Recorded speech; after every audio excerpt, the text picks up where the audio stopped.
March 28th, 2023.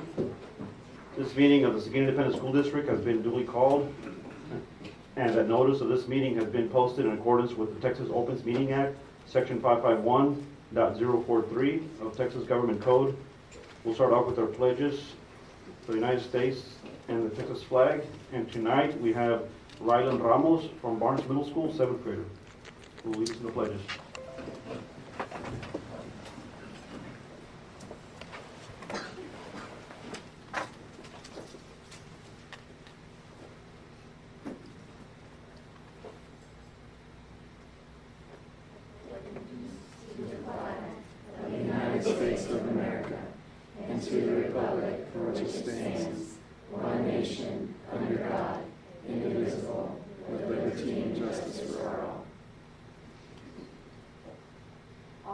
Texas flag.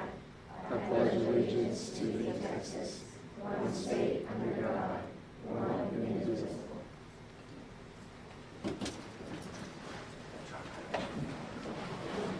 And I will just observe a moment of silence.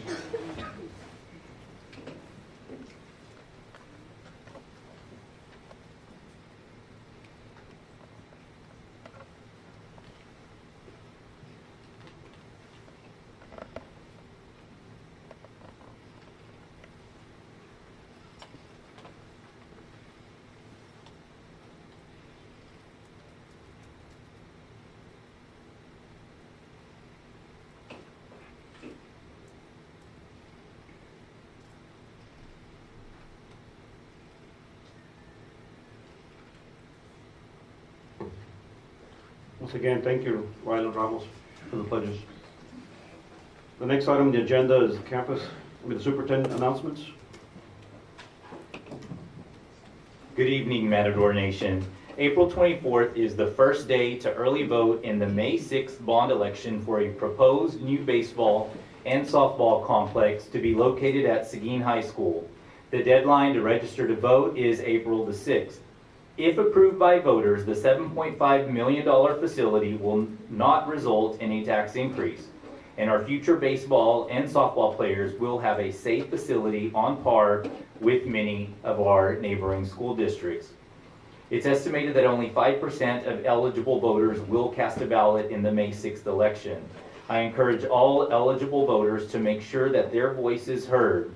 Be sure to take the time to early vote beginning April the 24th or on Election Day, May the 6th. Details including polling sites, dates, and times for Bond 2023 are posted on our website at seguinisd.net. I encourage our stakeholders to make their voice heard as part of Bond 2023. The second annual Seguin Education Foundation 5K is this Saturday at the backyard. Race time is 9 a.m. I look forward to seeing everyone in their running shoes to support the Education Foundation on Saturday morning. A big thank you to our SEF volunteers for making this happen to ultimately support our students and our teachers. Matador Family Day number 3 is slated for the morning of April the 6th when Central Administration staff goes from classroom to classroom delivering drinks and refreshments to our teachers. This small gesture shows appreciation to our teachers and the positive impact that they are having on our students each and every day. The Superintendent Student Advisory Team is hosting the Matador Family Bash on Thursday, April the 13th at Matador Stadium. This event will feature a fair with games, prizes, and other fun activities from 5:30 to 7 p.m. and then the movie Rio on the video scoreboard from 7 to 8:30 p.m. This community event is free and all are invited to attend. The Matador Special Services and Bilingual Education Departments have joined forces to schedule an agency resource showcase on Thursday, April 20th from 4 to 7 p.m. here at the administration office. Local and regional agencies will be on hand to share information with parents and students, plus there will be student showcases and performances by the Barnes Middle School Mariachi program. The second annual Seguin ISD Kite Festival is Saturday, April 22nd at 10 a.m. at Manuel Castilla Park. This family-friendly event is co-sponsored by the City of Seguin. All campuses have been invited to host a booth at this fun-filled endeavor that is free and open to our school community. This is shaping up to be a very busy spring season in Seguin ISD. and I look forward to seeing our families at these community events. And remember, it is a great day to be a Matador. At this point, I'd like to acknowledge the work of Mr. Mark, soon to be Dr. Mark Cantu, and all that he has accomplished during his 5-year tenure here with us at Seguin ISD. As announced last week, he is poised to lead a new statewide program with the Texas Education Agency and Education Service Center Region 20 in San Antonio. He will serve as the director for the Center for District Effectiveness, where he will provide support for public schools across the state. He will be joining Region 20 on April the 17th, so this is likely to be his last regular school board meeting, unless he wants to come attend future ones. I know that he will be successful in his new venture, and I want to thank you for all that you have done for the Seguin ISD family. Thank you.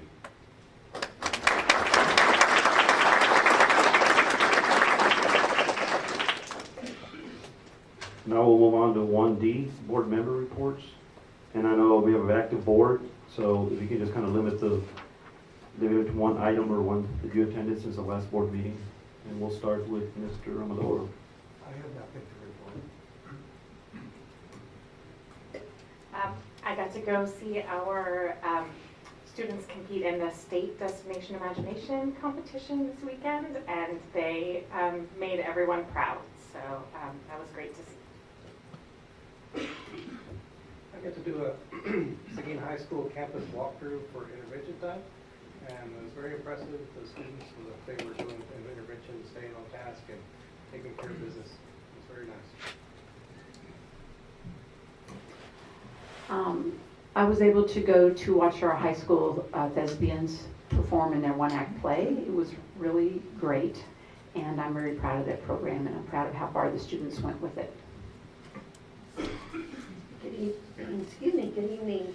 I had an opportunity to go visit Kinnicky Elementary, and I got to help be a judge for a contest that they had in the GT program. They built bridges. They learned all about bridges, and they actually had to build a model of a bridge. And, you know, they came up with the whole scenario around their city and their bridge, and I was very impressed with how they were able to answer questions and tell me all about how they came up with their projects and how they worked together to do it. It was fabulous. So kudos to Kinnicky GT programs. Good evening. During the last month, I was able to make it over to Jim Barnes Middle School twice for a walkthrough of the B schedule for the system of grade schools that we've been working with this past year, and took 2 trips to see both the grow period and then also to see the actual project-based learning periods that were going on. And I gotta tell you, I really feel like I want to hope that both campuses are doing it that way, because they were really knocking it out. Both in the intervention, we got to go through like, I don't know, 7 to 9 classes. It was kind of scheduled for 3, but we were able to walk through several of them. Teachers were engaged, students were engaged, there was different stations going on. Teachers were working with intervention, you know, individuals, and then teams, and then groups, and then there was individuals working together in different groups by themselves. And it was really inspiring to see all the work that was being done over there, and I'm very confident that we're going to see good results out of that school this year. And that was the day before spring break. So. That was also, yes, the first trip was the day before spring break. Grow periods, day before spring break, you kind of think that maybe they'd be a little flighty, but everybody was really in tune with what's going on, and lots of good work going on over there. One of the events that I attended was the Ballet Folklorico by Napatlan, and it was a fusion of the ballet that you usually see in New York, and in combination with the Ballet Folklorico. So they did a real good, they were depicting the history, different events that happened in Mexico, but fusion, putting those 2 cultures together really made it very interesting. So that's all we have for the board. We'll move on to item number 2, which is the campus highlight, and I'll let Linda Duncan introduce. Well, this evening we are Matador proud to learn about activities and initiatives in our schools. Let's welcome Kinnicky Elementary School Principal Leslie Mahaffey, who is here to share information about positive action in action on her campus. Ladies and gentlemen. Leslie Mahaffey. It's not just me. And crew. Well, first of all, we want to thank you for having us here tonight. We're going to keep this short and sweet.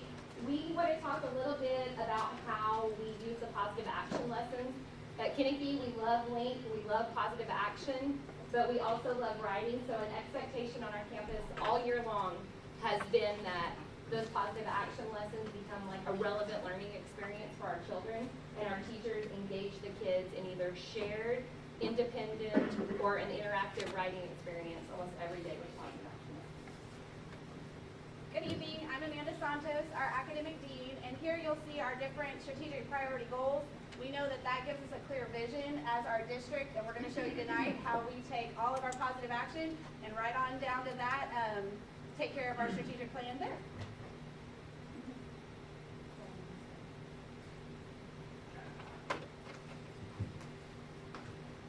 Hello, good afternoon. My name is Jamie Chavez, and I'm a kindergarten teacher at Kinnegad Elementary. With kindergarten being the early childhood foundation, I have found that these positive action lessons have made a huge impact on their entire development. This is a crucial age to instill these values that are taught in these lessons to help them be successful moving forward. In addition to our positive action worksheets, we use our positive action journals to reinforce the lessons and build our students' self-concept along with their reading and writing skills. So with their help, I write a sentence on the board relating to the lesson of the day. They go back to their desk and write it. They draw a picture that matches it, color the picture, have them label it, and if time remains, they write another sentence to elaborate on the first one, just to give the others time to finish. During that time that they're writing, I'm walking around and checking their writing, making sure that they're using their writing concepts correctly, such as capitalization, punctuation, finger spaces, and they all get a stamp if it's done correctly, and if it's not, I go back and, we work in it together, and so they do earn that stamp. So through this writing, they begin to understand themselves and believe in their own abilities, socially, academically, emotionally, supporting the whole child development, leading to positive behaviors. So it's really important to me. Thank you.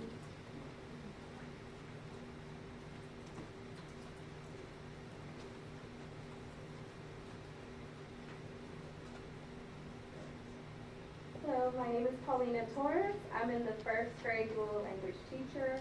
We use positive action to apply whole child learning and combine it with academics. To start off, we go over our lesson for the day. I then introduce the writing prompt, and we get to discuss our many ideas on how we complete our journal for the day. After this, I get to model for our bilingual learners on how their writing should look. Students use their own journals to write about the topic of the day. Here, students are able to connect their whole child learning lesson to their Spanish foundational skills and academics.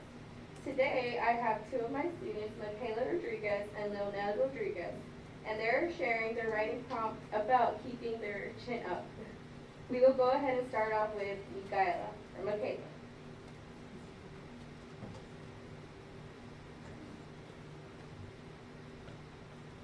Yo puedo tener mi chena para ser muy positiva y para tener amigos. Yo puedo ser positiva para mi vida y mi familia. Yo puedo portarme positiva. And now we have Leonel.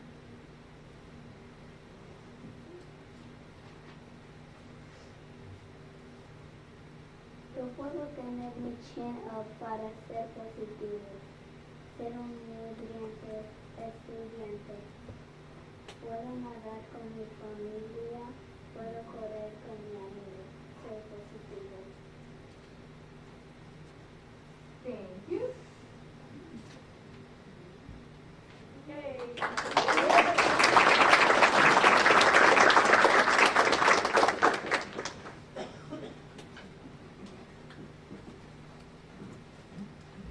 Hello, I'm Skylar Lofton. I'm a third grade dual language teacher. Today I wanted to talk about how our positive action lessons is a great opportunity for us to connect the whole child to their writing skills. I've seen a lot of improvement in my third grade dual language students transferring their oral language to their written language. We take time before we start writing to practice speaking in complete sentences, and then they use their vocabulary and grammatical structures we have learned in class to correct their writing. I love this time because they get to write in a stress-free environment, especially for English language learners that are new to this language. I have Miss Sophia Belamadas, who is going to read just a little bit of her writing for us. Mind. I can exercise my mind today by being good and thinking good things and doing good actions. I can take care of my mind by studying and getting good grades. But this one is really needful, it is sleep. We all need sleep to live. I can also help my mind by making good decisions in my mind and in action. Thank you.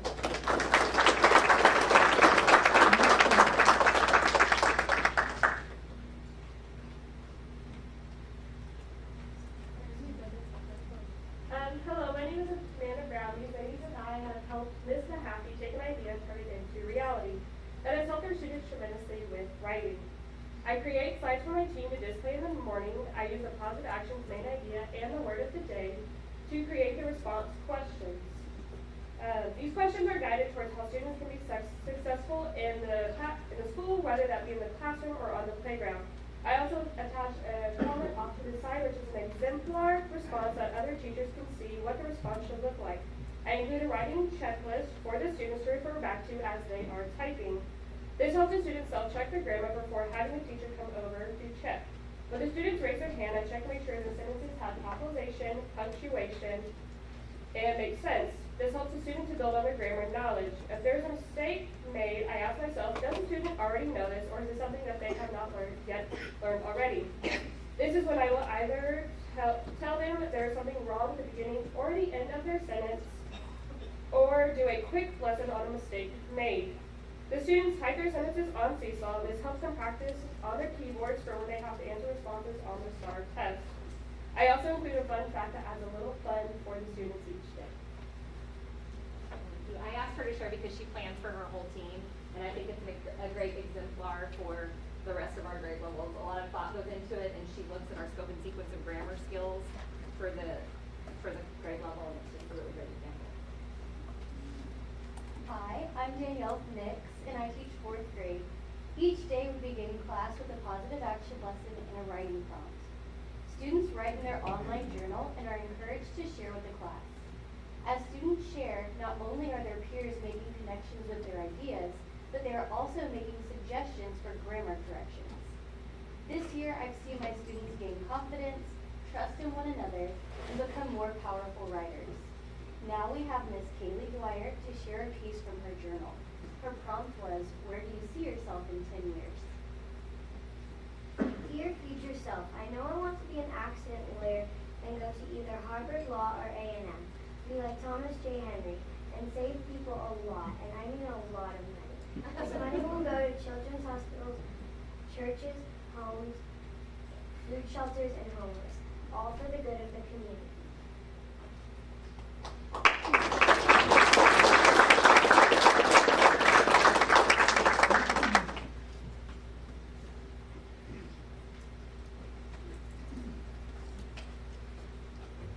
President, Dr. Geddes, members of the board, thank you for having us.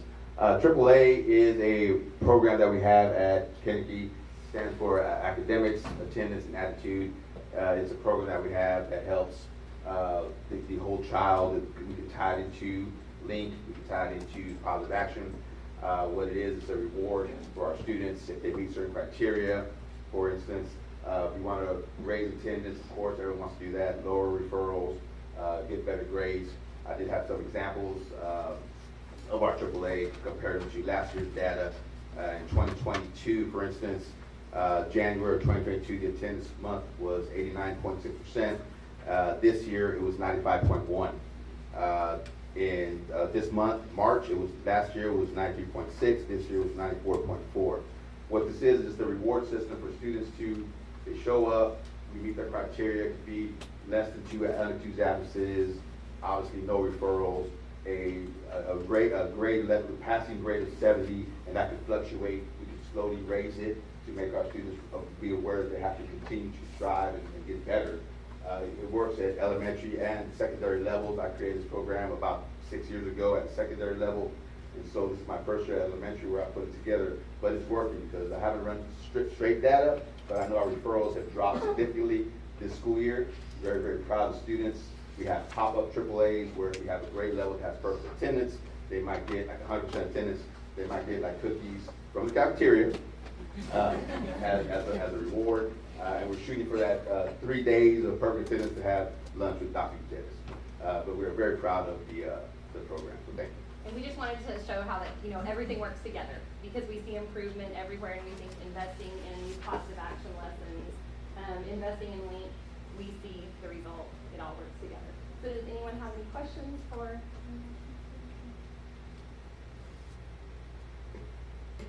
No questions. I just want to commend your efforts in really turning that character development component into something that can help our students with their writing skills. And I want to commend the students for their courage to come up here and read their writing pieces to not just the Board of Trustees, not just the audience, but those who are watching live in the comfort of their own home. Well done. Thank you for letting us present tonight. Thank you, Leslie.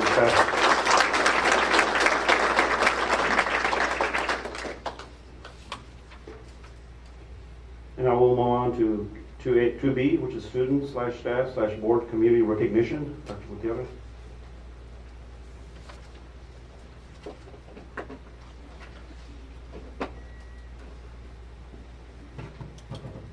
Good evening, President Guerra, Dr. Gutierrez, and trustees. As you know, each month our campus principals designate deserving students we are privileged to honor during our monthly regular school board meetings, and tonight we have 4 of these outstanding students with us. Students, please step forward with your family as we announce your name. First up this evening is Hayden Spall.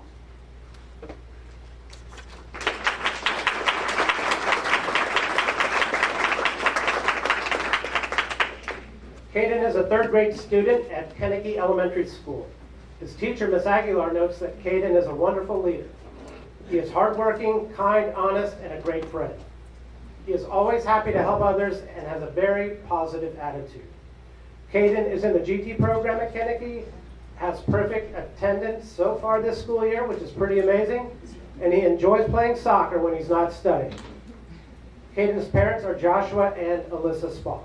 Congratulations, Caden.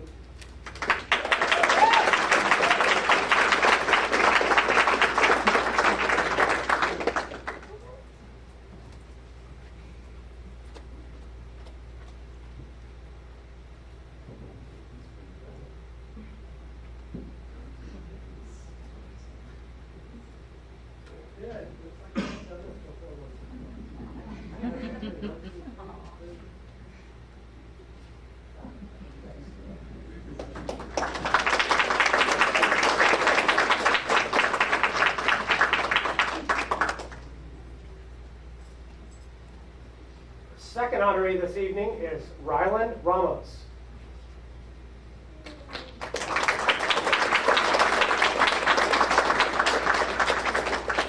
Rylan is a 7th grade student at Barnes Middle School.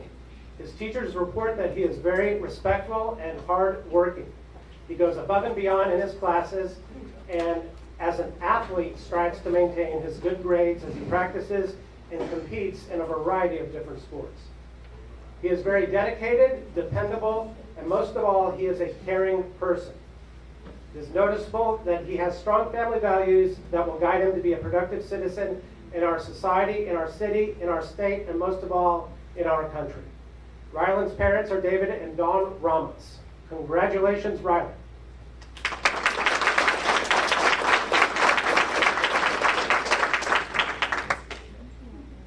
Mr. Schmidt, remember when we took him fishing at HEB camp? All right, Rylan, let me take a quick picture. Y'all can get him just a little bit tighter.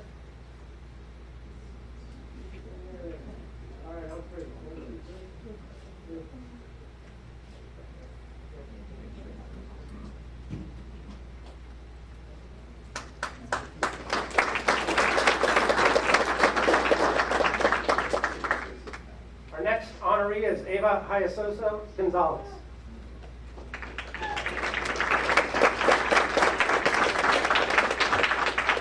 Ava is a senior at Seguin High School. She is enrolled in all advanced classes and stays busy in and out of the classroom. She has been a cheerleader for years and is currently the varsity cheerleading captain. She works long hours at HEB and is still able to maintain her GPA in the top 10 of her class. Very impressive. She initiated the International Women's Day celebration in Seguin ISD way back in 2019 and exhibits positive leadership in the many clubs and organizations she's a part of. In fact, we just celebrated International Women's Day in Seguin ISD thanks to Ava's efforts last month. She plans to attend the University of Texas to study biology on a pre-dental track.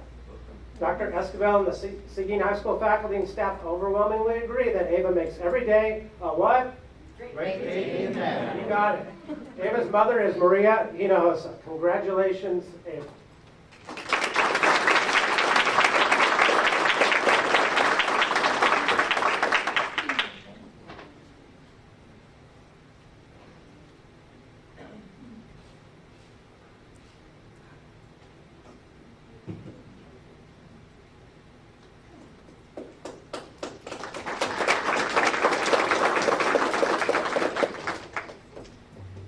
Honoree this evening is Anna Vu.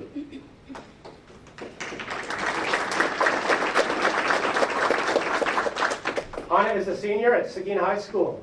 She is enrolled in all advanced classes, top 10 in her graduating class, and involved in National Honor Society, Z Club, Student Council, and HOSA. She also has 2 part-time jobs on top of keeping up with her good grades.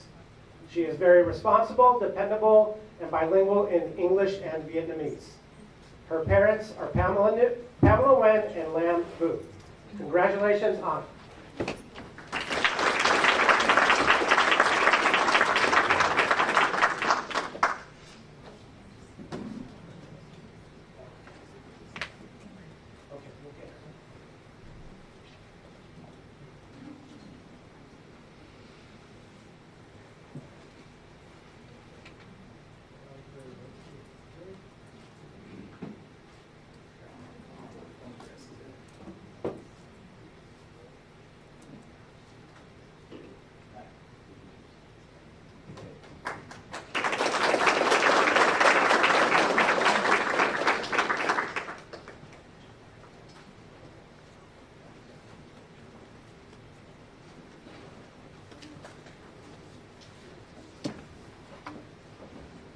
Seguin ISD hosted the UIL State Mariachi Festival in the Performing Arts Center on February 25th. Performers in the state level competition are evaluated by renowned professional mariachi musicians and educators. After an utterly stunning performance, the Seguin High School Mariachi Matador received unanimous superior ratings and was awarded the UIL State First Division Trophy.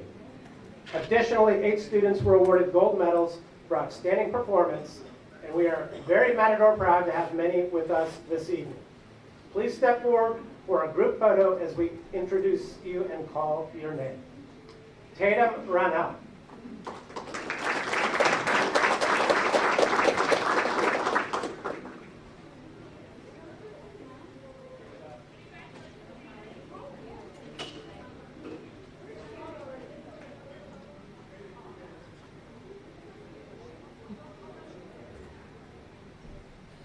Gerardo Cortez.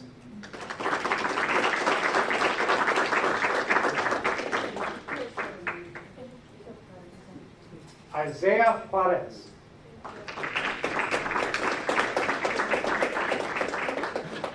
Valeria Gonzalez.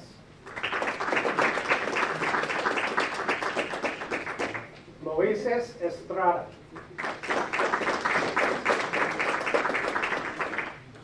Adam Vela.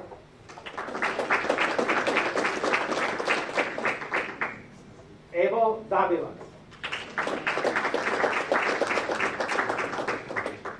And Angel Salazar.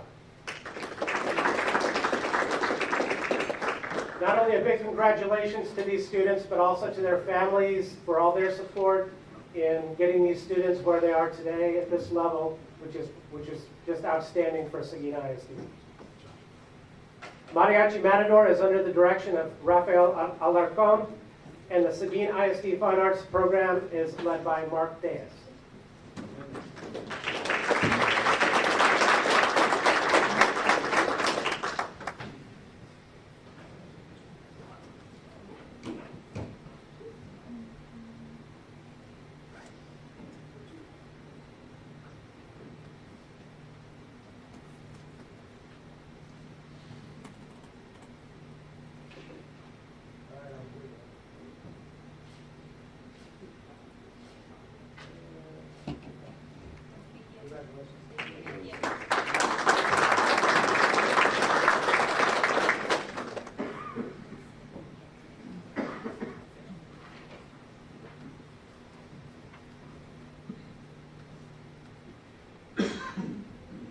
The Seguin ISD Apple Award recipient for March is a member of the Seguin High School graduating class of 1984, back when a loaf of bread was 59 cents and a gallon of milk was $1.10.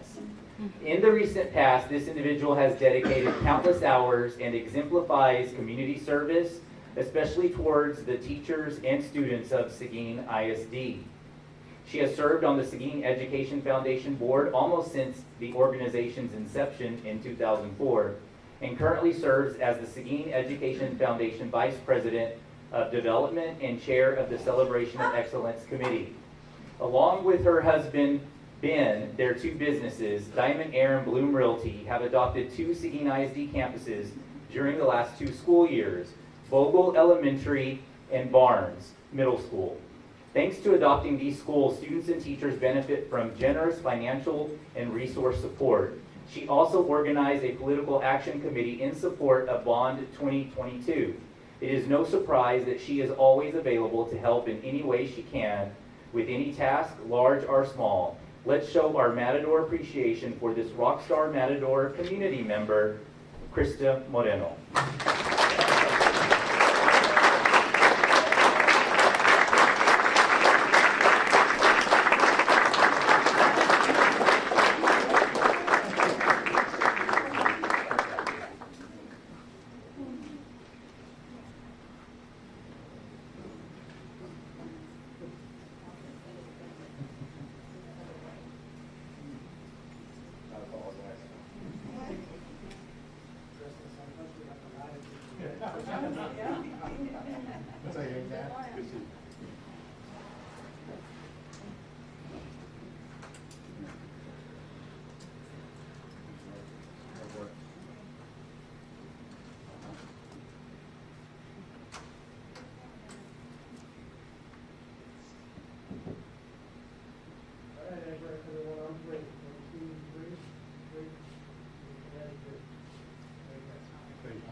Appreciate it, sir. Thank you.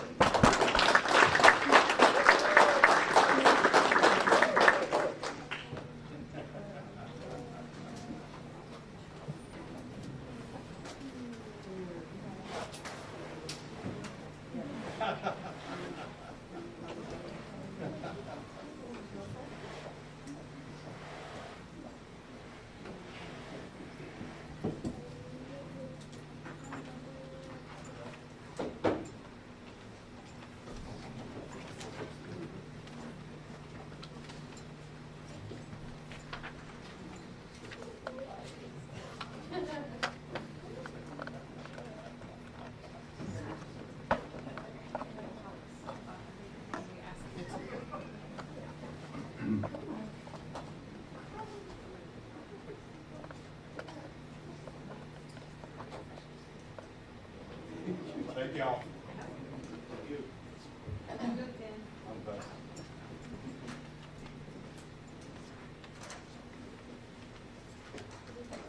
The next item is audience with the board.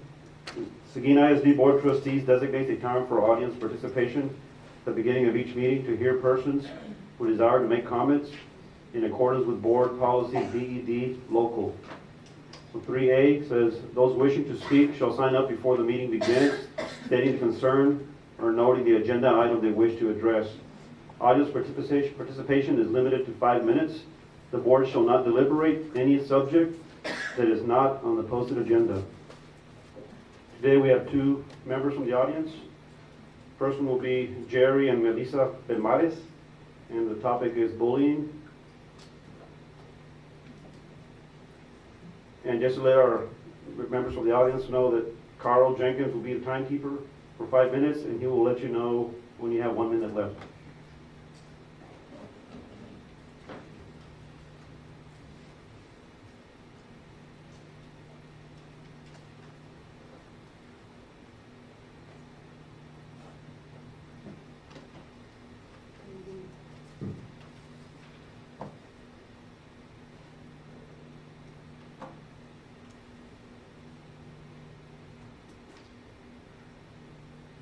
My name is Melissa Belmares. My name is Jerry Belmares, my wife Melissa Belmares. We are here on behalf of our twin boys that attend AJD. I want to make you aware of the ongoing bullying that both my boys endure on a daily basis. I have gone to the school board central office superintendent to raise our concerns and issues. I wish I had more than 5 minutes, but we'll get to the point. Our boys are good, respectful, intelligent young men, but it's getting really hard as a parent to see your son's spirit for life be broken due to the physical abuse, verbal abuse, and mental abuse. They dread going to school, even to constantly looking over their shoulders, wondering if they have to keep defending themselves, whether it's verbal or physical. I am not here to speak down on the principal or the staff. I know that they try and they have their hands full. I see other parents from AJD on social media, other parents voicing their concerns about their children going through the same thing, but they always state nothing is going to get done. The school just sweeps it under the rug. We are different and continue to be the children's voices and fight for them. The reason for this is because one of my sons is now counseling every other week due to bullying and physical altercations. He has suicidal intentions, with one intent that we already are aware of. We will not allow my son to be a statistic of the 3,600 children that have already committed suicide under the age of 13 due to bullying in this country. Our kids are not fighters and are tired of the thought of having to fight to defend themselves either verbally or physically. All they want to do is go to school, get an education, be with their friends, and participate in sports and theater arts and any other school activities. One of our boys has been taking the verbal abuse and sometimes physical abuse in class. He loves theater arts so much, he is afraid that if he gets into an altercation, he will lose his chance of being in the upcoming place he is working so hard for. Sometimes it affects him mentally and he shuts down. If something happens to our children, we will hold the school district accountable because my son has cried for help and so have we. We have reviewed the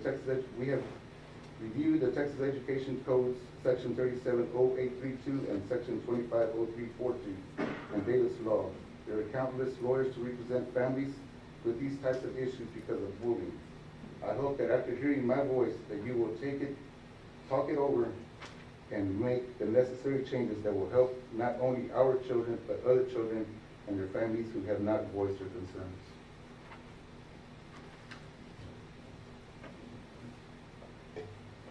Thank you, Jerry.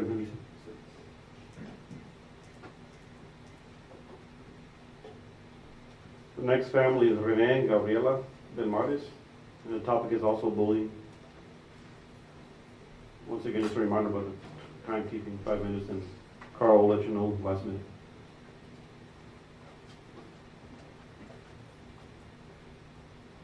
Good evening. My name is Renee Belmares.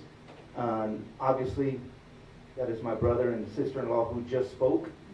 We're a Christian-raised family, not to fight back, but that doesn't mean that the school board can let this continue just because we're good people and we're raised right. My daughter is being slapped. She has been kicked. She's been punched. She's been pushed. She's obviously a bruise. She's obviously an excellent student. She doesn't want to attend school some days just because of this. And it is a boy that is continuing to bully over and over and over. Nothing is being done. Things, like my brother said, are being pushed under the rug. That is not good. in my eyes, and I know if this was a school board member's, and I'm being honest, if it was a school board member's child or a teacher's child, things would be handled differently. I see you nodding your head because you agree. We need to bring this out. We need to bring this out yesterday, not wait until something happens. When something happens, it's too late. We don't need to be on the news across the nation like other schools are. Thank you. The student's not only abusing her, but he's also abusing multiple students, teachers. So I know that there's like a confidentiality where you can't talk about what the student's going through, but she doesn't even want to go to school sometimes. And she is an amazing student, but it's not fair for other students to be getting bullied every day. And this happens every day for the most part. So something is to be done, and we're going to go above all of that. She is being bruised, and I have pictures of bruises, and she should not be getting bruised like that at all. So I know her rights as a parent. So I hope you guys think about this and do something about it, because this is not okay. Thank you. Thank you, Renee Gabriela de Mares.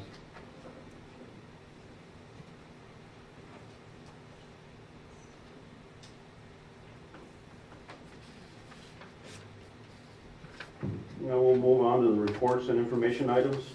A, secondary monthly report. The principals from AJB and Barnes.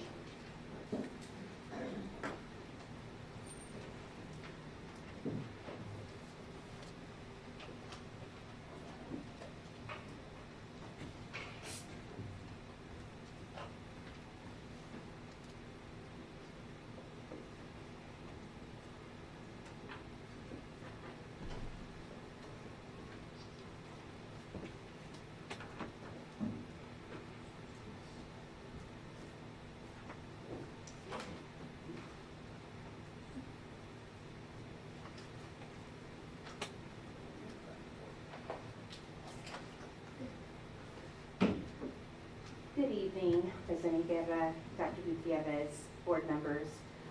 We're pleased to be here to update a little different this time. We've got our Barnes team over here with us, and so we're going to kind of do this a little differently and present together our data.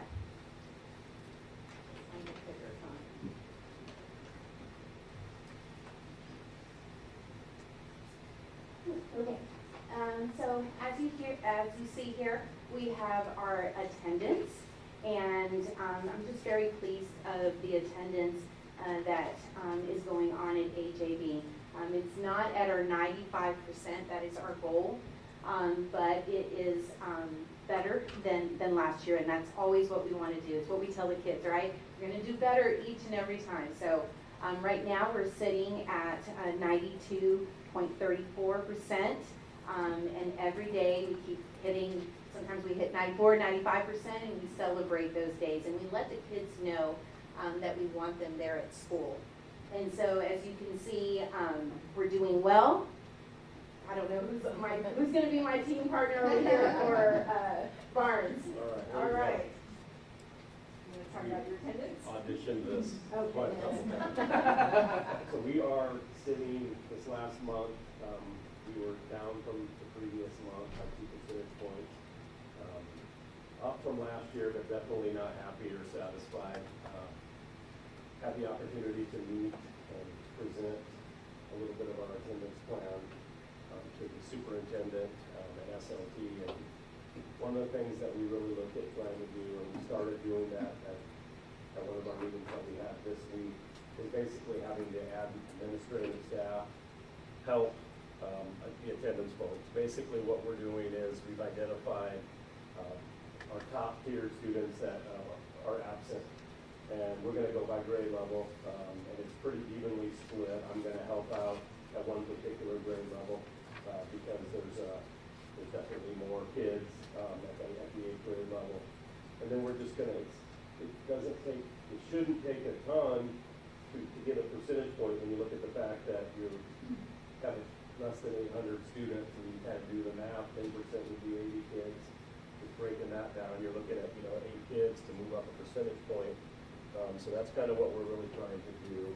Focus in there, and still probably need to call call Linda and ask exactly what they're doing. 'Cause they are on to something, but we're looking to continually improve in that regard too. So just a continuation of the attendance by numbers. We look very closely at each day, at each week, seeing what's going on, how many teachers were absent at that, is it a flu going on? We talk about it at every morning at morning announcements. I wish I could gather them all together and talk to them face to face, but that only happens in elementary, not in middle school. And so we really just want to push home the fact that we want them there at school. It's important. If they miss out, they're missing in on some great instruction. And so we talk about it in the cafeteria. I know Mr. Adiola can jump in and talk about that. We have it posted everywhere. Every time we talk with parents, we want them to be here. We tell and share with them, you know, we notice they're not there. They want that. They need that. They need to know that they are being missed. We have these little papers that we have. If you turn it over, it says, glad you are here. We want to just make it a more welcoming place for students to be. And so we've been working really hard on that as well. Do you have anything else to add, Mr. Adiola? Nope. The little that wins this month gets ice cream bar, Oh, so they're and excited. then there's the ice cream. So we have a monthly award for we everything. do tie it to that as well. The dance, that was something that actually Mr. Schmidt has shared with us as well, that Barnes does, and that's a big hit. And so now we've got to up the ante, because now we're heading into these months where everybody's got spring fever and want to be home. And no, I know the weather's great outside, but you need to be here at school. And so we've come up with some things that we'll be sending out in the newsletter to parents to let them know. So this is our staff attendance. It's not as great as we'd like it to be, but we are making strides in that and just really changing the culture of our school with having our teachers there as well. And just like kids like rewards, we've actually put in, Mr. Bannon and I have come up with some rewards for teachers. We have the Toro Bucks for the students. Well, guess what? The teachers are going to get Toro Bucks too, but more of an adult for them. So, you know, we're going to have coffee, bringing in coffee, bringing in Sonic drinks. So we're going to kind of have some fun with that as well. Well, I just wanted to admit to you, the 1715, the AZB, and our numbers, that we do have 3 staff members in FMLA. Those numbers are not counted on those numbers because obviously they're excused absences in terms of the employee that have to be out. But we were pretty hard with the Summit Club this month. It was like people were dropping like flies on the hour by the hour. And so our numbers, you know, we were hit pretty hard with the Summit Club on there. But I want you to know that those FMLA numbers are not included as part of those numbers. Because those long-term sub jobs have been covered. All right, so next up is our discipline. And as you can see, our discipline there varies. Some aspects of it are good, such as the suspensions. We believe that if it's attendance, you know, we need the kids here if they're learning. However, there are discipline consequences, such as ISS. We recently purchased Ripple Effects, which is an intervention. It's kind of like a subset of Character Strong, and we're hoping, we just started that this month, and so we're hoping that that helps our students as well. And then as you can see, our DAP is up slightly, but you know, these are things that we're putting in place. Again, changing the culture there at HAB and making sure that we keep everybody safe as well. Speaking to our discipline, definitely we are down. I mean, it's a celebration for us, and we kind of take a look at where we're at, look at the map. We identified the suspension issue last year.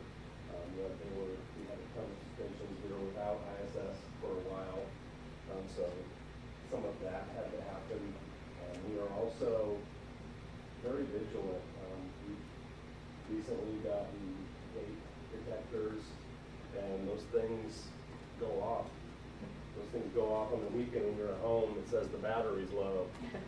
But you're constantly in real time being made aware of things that are happening. So we're able to go to video, we're able to do some things.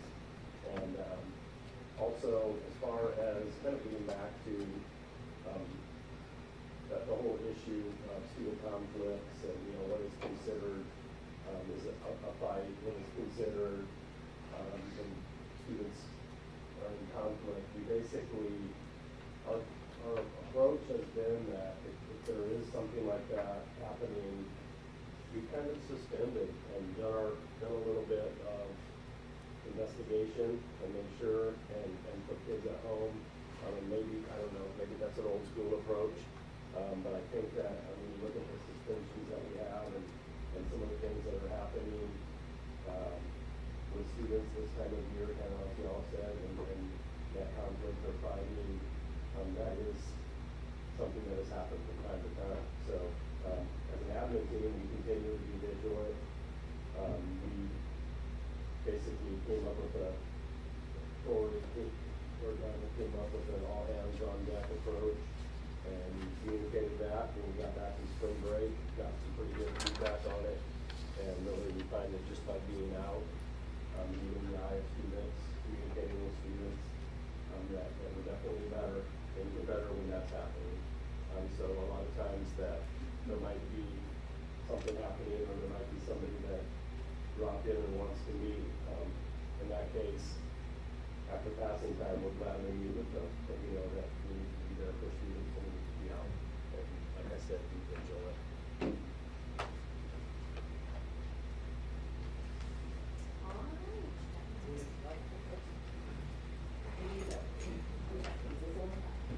So recently we took our science benchmark, and based on those numbers, what you see is our TEA early guidance. This is the slide I think we presented last time that had some information on this. Based on their guidance, the first column is likely did not pass, our zone of uncertainty, and then our likely pass. If you'll look in the last column for both schools, it is a prediction based on those numbers and those formulas. And so you'll see the numbers looking a little bit better. Still not where we want them to be. For Barnes, we have about 101 students predicted will not meet. We have 157 predicted to approach, 75 meets, and 23 masters. So again, not really where we'd like to be, but we've already put in place our science teams met together, created a plan for moving forward, and everybody's all in. It is A3 only, yes. I think something that we really need to call attention to and an opportunity that is really, really big is that our zone of uncertainty is a massive amount of students because we don't know where the cut scores are going to be. So if you look at the column that says SISD predicted, almost matches up to the zone of uncertainty. So if we are within a cut score, we have a huge opportunity to move 60% of our kids because we don't know what TEA is going to cut. That's an opportunity that we have to grab a hold of. So when we look at skills that are highly tested, we identify those kids that are in that zone, and we work and we work. We work with the kids that are needs, that we need to move to masters. And to keep those masters there, we're living in a very foggy bubble right now with the cut scores, uncertain of where they're going. But that to me is a massive opportunity that we've got to identify those kids and make sure that we're pushing them in the right direction. I know the numbers are vast and wide. If y'all have any questions, please ask.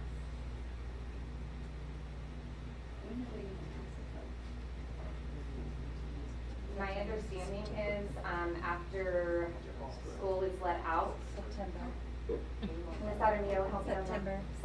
So it'll be, we're expecting that we'll know those cut scores in September. So when we start to get the data in the summer, we're not going to know where a significant percentage of students are at. And what all districts are grappling with is one, trying to predict where kids are going to go. And that's the challenge. And the bigger challenge is with START tests, those that are being redesigned, really trying to assess where kids are going to fall. So there's not really one, we don't know, so there's not another district that can model and that we can replicate with their practice, because people are asking us and we're asking them. But they make a really good point with those students that we think are going to fall within that zone of uncertainty, really making sure that they are growing. But I think the positive side is that when you look at comparative to the end of year STAR, where we are right now in March, earlier March, we're in a good place. And so there's going to be an intense focus on those science standards that are going to be tested to make sure that the campus makes significant progress over last year. Any other questions? Are the scores to these and the other tests communicated with the parents? We have a form that we're going to be setting goals with. So the science test, I believe, was a week ago Wednesday. Because of the way that we're predicting them, we want to make sure that when we release those to a parent that we're able to explain them. If we give the sheet of paper without a good explanation, you know, the parent conferences in middle school with 730 students is so much more different than in elementary. So we are in talks with Ms. Adamio, Ms. Miranda, and as well as our principals to come up with the best way. We've come up with a formula to get those scores over years to show growth. The question is whether or not we release this information if it's readable. I mean, you can look at these numbers right now and see how hard it is to explain the likelihood of a zone of uncertainty. It's just a very hard thing, and we don't want to scare anybody because, to be honest, we don't have the answer right now. We want to grow kids, and that's all we're saying. We're telling the kids get more points. It's not get more questions, because some of our questions are worth 2 points, some of them are worth 10 points, some of them are worth 1 point, and we have a blueprint, but we don't have a question analysis to know where those points are going to fall. So we keep growing them every single day, but it is something that we're considering. So we've gotten support from Central, and they basically created like a goal setting sheet where it goes through standard by standard, so the parent can see and the student can see how the student has done on all of the particular standards, so they can at least get that. That way they know when they can. Yeah. Yes, absolutely. Right. Any other questions? I had one. You mentioned you have vaping detectors at Barnes. Is that also an AJB? Yes. Yes. And that's relatively a new. Relatively new. 2 weeks maybe installed. And we're just kind of, at this point, we start to kind of learn kind of the nuances, and does perfume make one go off? Right. Does, That's different how things that are after happening. 45 it goes off, because it's like a custodian's cleaning. Right. The restroom, it measures the density on the air, and when it changes, it fluctuates. And so, there's also a couple of features with it, like tamper alert. So if kids want to go hit it, jump on it, try to disarm it, it rings, and so we get a tamper alert that if someone's trying to mess with it. That's different from obviously a vape alert. That's letting you know, hey, it detected some kind of fluctuation with the air quality and the density of the air, and so that we get notified immediately, and then we can start with cameras. We have our hall monitors that help us identify those students who were in the restrooms, and then we have to have some conversations about, with the students about what's in their possession, and just try to work that with them. We've also worked closely with Central just regarding that whole process of what happens. Right. That was my next question, but yes, ma'am. that might be a conversation for Yeah, another day. we've gotten good support, and I know that AJB has, I've seen your publications that you put out and talking about the dangers and things like that. I think we're just, we're in education, it's about informing, right? Knowledge is power. And so I put that in our newsletters, and so every month we're going to add a little bit more on just the dangers. I had a comment, I guess. It seems like both attendance issues and discipline issues, it's 8th grade. So it's just such a critical time because, that they're going into high school and they've got that opportunity to drop out. We need to do everything we possibly can to keep those kids engaged. I know you know that, but I wish there was a way we could wave a magic wand to get those kids in school keep them engaged. But it just looks like 8th grade is a struggle for both campuses. Okay.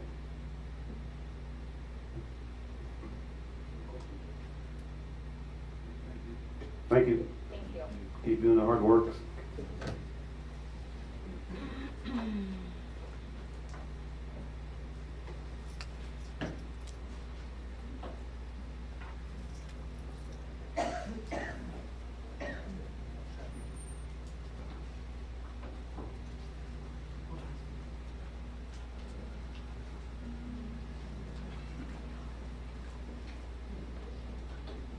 Good evening, President Guerra, School Board, Dr. Gutierrez. We have a very brief update for Seguin High School. We are currently in the middle of benchmark testing as well, so but we're going to provide you what we have at this time. So thank you for giving us this time this evening. So I would like to introduce our team at Seguin High School. So over here to my left, or to my right, is the newly confirmed Dr. Kathy Colbert. So let's give her a hand for that.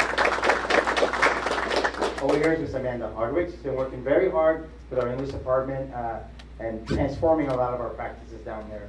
And over here to my right is Mr. Ryan Randolph. He's not a doctor, but he plays one on TV. No, I'm kidding. I'm just kidding. So we're going to go ahead and proceed with our presentation. So let's start with a couple of celebrations. As you know, our data has been flowing slowly at Seguin High School, but we do have a lot to be proud of. The last maybe 45 days have been very critical. We've had Solution Tree on our campus. You guys are familiar with the work that they're doing, and they did some walkthroughs and then gave us some feedback. And I was really excited that they were looking at certain things like, do we have our learning target up? Is it aligned, and those things. So one of the things that they reported was there was 100% learning targets were posted with our data and the verb, which is our expectation. We also had alignment among some of our critical areas like E2, English 2, English 3, U.S. history and biology. Very excited about that. And the classrooms that they went into, there was a lot of student engagement, and of course the students were on task. Very happy about that. That's a really good growth opportunity for us to get those kids. The other thing, as Mr. Jenkins mentioned, him and Dr. Gutierrez were down there looking at our flex tutorials. These are all online. The students are all getting tutorials. There's a schedule that they follow Tuesday, Wednesday, and Thursday, and it's all EOC based.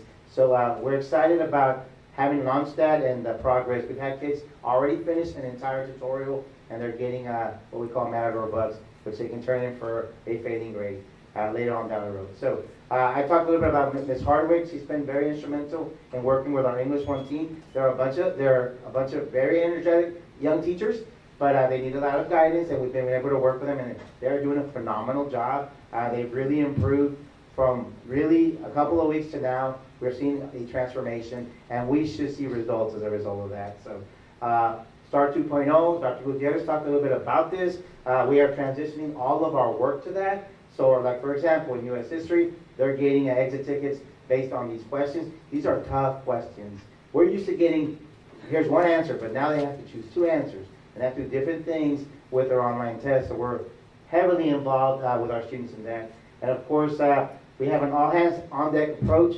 At any given time, if you visit Seguin High School, you're going to see different people working with different teachers, administrators. It really is everybody on board trying to help our kids get where they need to be. So very excited to present these celebrations for this month.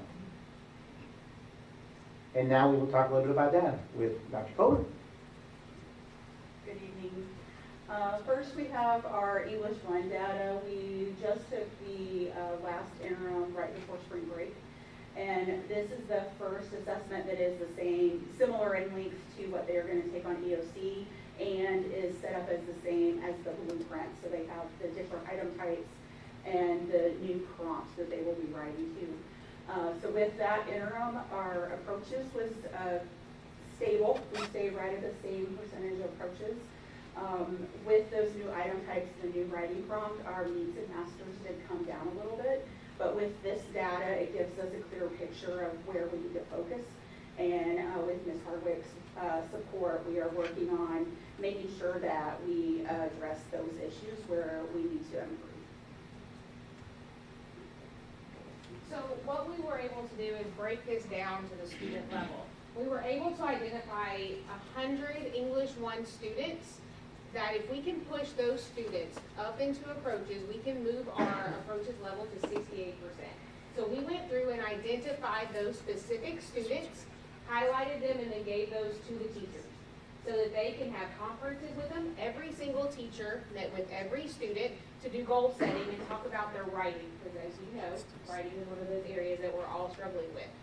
Additionally, when those teachers receive that data, they receive the raw score, those points that they need for every single student. So they're also targeting the bubble students for approaches to meets and meets to masters. So if we can target those 100 students right there, then we can push it over into the approaches, and we're hoping that we can create a wave effect because we're right there on the cusp to pushing them into that approaches section.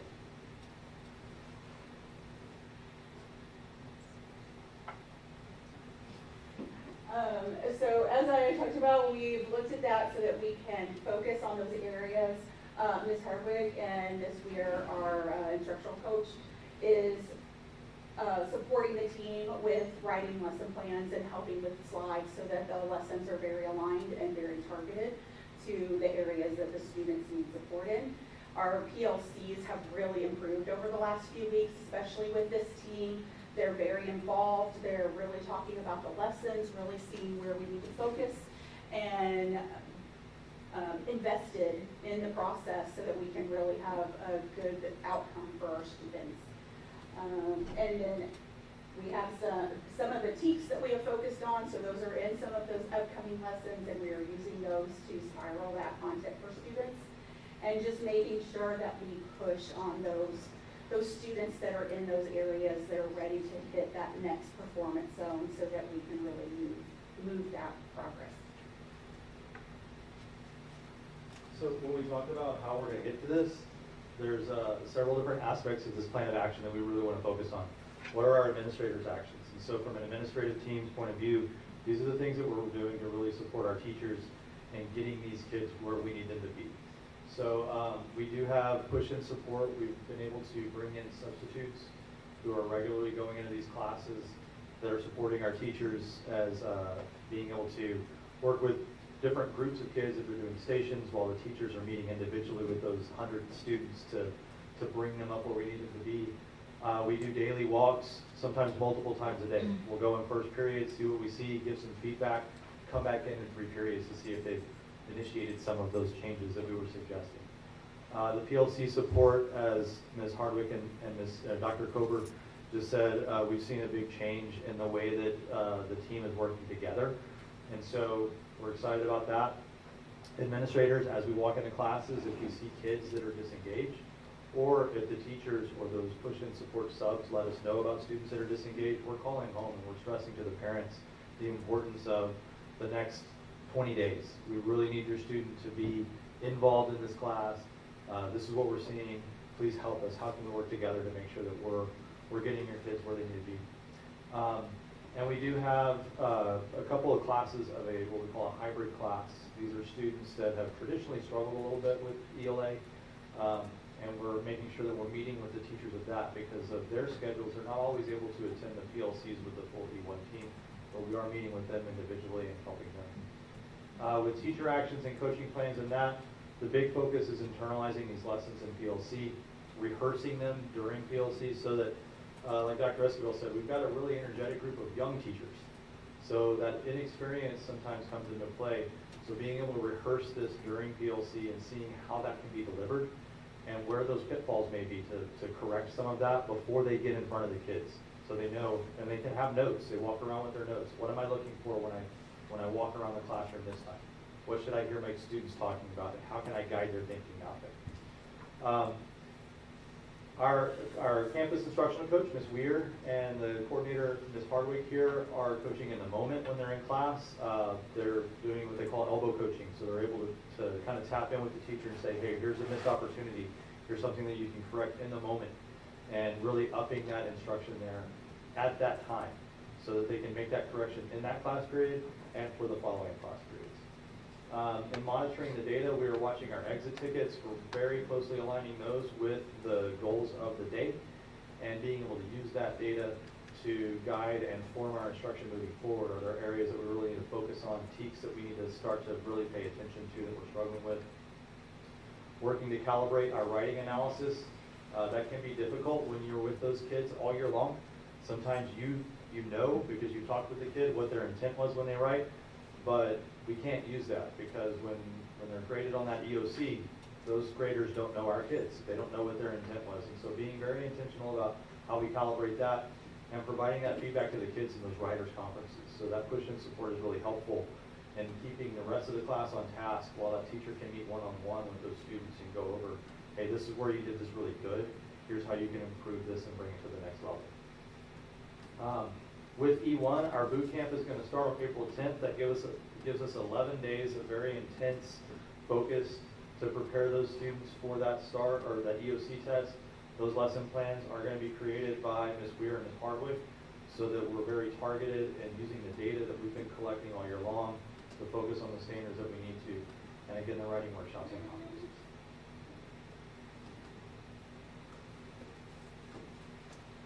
With English 2, similar situation. We just gave the last benchmark right before spring break. That is the same length and same types of questions that they should see on EOC. We were able to move our approaches up a little bit, so we were able to increase that by a few percentage points. But we are still having a little bit of trouble with our meets and masters. But similarly to English 1, this gives us the data so that we can target in on where the kids are struggling and really focus in on the writing components and calibrating that for them. So very similar to English 1, we've been able to target 70 students that are within 7 raw score points of getting to that approaches level. So we did the exact same thing for English 2 that we did for English 1. We identified those students, shared that out with our department, and they were able to identify per class period and per teacher where those students are, and then they're also targeting the bubble students within 2 score points to that next level so that they can group their students in their classrooms. We also have the administrators reaching out and calling those students as well to have really good conversations with the parents and get everybody on the same team. So if we can target those 70 students in English 2, we can move their approaches to 82%. So that would move our approaches from that 291 up to 70 more students so that we can get closer to our goal. Sorry, how many students are in English 2? 70 for English 2 that were there within 7 score points. Oh, Total? Close to 500. Yes, it's close to 500, sorry. The math didn't quite work out. 470 is what we, at the time that we pulled the data, is what we had, but we have right about 500 students in English 2. But that's how many attested. That's why. So approaches is approaches plus meets. So it's a total of meets and masters is in the approaches. Because an approaches student, a master student counts it in meets and in approaches. Does that make sense? Yeah, I'm just looking at masters, so 9% of 479's got to be a little less than 10%. So we had to update some math because the numbers changed slightly. I think I may not have updated the numbers. That's okay. I just yeah. Thank you for doing the math. Yeah. So we updated the top number. We didn't update the bottom. So. There were some students still testing. It's okay. Thank you for doing that. We have the right numbers on. So the 9% is correct. I will tell you that. In the slide before, the number of students that took the test was down. Why is that? We had some students that were absent and then just some conflicts, and so I think everything's graded now. The writing, the teachers have to go back and grade that, and they have to put it into the system before it updates. But then we had some absences, and so we haven't, at the time we pulled the data, we hadn't been able to do those things. I just wonder if we lost, if the enrollment went down, or? It was absences, because we had about 32 students, I believe, on the makeup list that we were trying to. I see. Okay, thank you. So for the English 2 analysis, we are in the same position. We found that really the writing is our focus. So we're working on making sure we converse with all the students, talk about their writing, making sure that we help them with aligning their lesson plans. We actually, because we're just in a slightly different place with English 2, we started boot camp type lessons on the 27th, so at the beginning of this week, so that we could really focus in on where they are and really try to move not only those bubble kids, but some of those bubble kids from our needs to our masters, and keep that moving so that we can help them progress. And then we also found that we had a little bit of a misalignment with what we were checking for understanding in our exit tickets. And so with Ms. Weir and Ms. Hardwick writing and helping them with their lessons, we're tightening up that alignment so that when we do those checks for understanding, we really know where they're at and how they're progressing. So when we talk about the plan of action for E2, it's very similar, if not almost identical to what we're doing with E1. With the administration, we do have, we managed to bring in substitute support for push-up support in all of the classes, giving more feedback during PLC, again, calling the parents of students that are disengaged. We are calling the parents of those students that are right on the edge to, like Ms. Hardwick said, to really just get everybody on that same team and helping to get these kids up to the level they need. Looking at lesson plans, internalizing those lessons. We did start boot camp a little bit early. I know I'm kind of jumping over to the next column here, but that goes back to having those lesson plans written by our campus instructional coach and our coordinator. And so Ms. Weir and Ms. Hardwick are putting together those lessons for boot camp. We started that this week, and so we're starting to see some growth in that. I know we've been doing that with English 1 for the last couple of weeks. We're really hoping to make that growth in E2 a little bit faster, because we are on the clock with 20 days left before the EOCs. So again, doing the calibration on grading those constructed responses, that's going to be huge as we move forward, because writing is an area that we really need to improve. And so tomorrow, actually during PLC, we are bringing in student writing samples, because they are writing a portion of an essay tomorrow. And so this is just another example of how we're doing that. We're going to spend PLC tomorrow with them, looking at how to grade that and how to get feedback on that. And we're going to do it in different specific parts. So tomorrow we're really just looking at the thesis piece of that. And we're going to move on as we go through boot camp, targeting each part of that essay so that we can get that direct feedback to the students on what they really need to work on. Following that exit ticket, by having those lesson plans and the boot camp written with Ms. Hardwick and Ms. Weir, we can be very targeted in making sure our exit ticket data is giving us data on what the kids did that day and where they stand. So that data is going to be very meaningful. We are making sure that we're pulling that up in PLCs and showing them where they are, where they stand, where each class stands. And so teachers can then review, hey, what did you do differently here? I know we're all doing the same lesson plans, but how did you deliver this differently? And we can have those conversations to see what needs to happen. Like I said, we did start our boot camp this Monday. So we are on day 2 of it now. The teachers have been very responsive today with instruction that we were able to give them first period.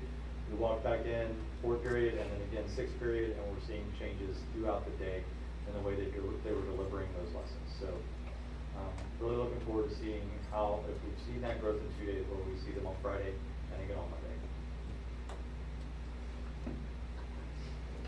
So one thing we haven't mentioned is that every day we meet and we debrief on our plan. Every day at 3 o'clock, about 3:20, we talk about the walkthroughs that we did, what adjustments need to be made, what teachers need to be spoken to about coaching, what part of the plan needs to be adjusted. So we meet every day, because we don't have one day to waste and wait to tell our teachers or anybody what we need them to, what the expectations are. So that's important.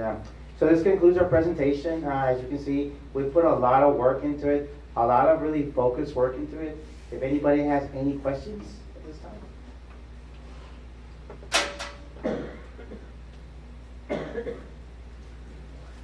Okay, thank you very much.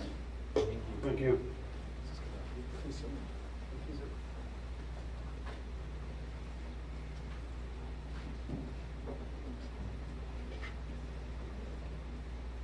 The next item is 4B, Matador Special Services Department overview. Ms. Haley.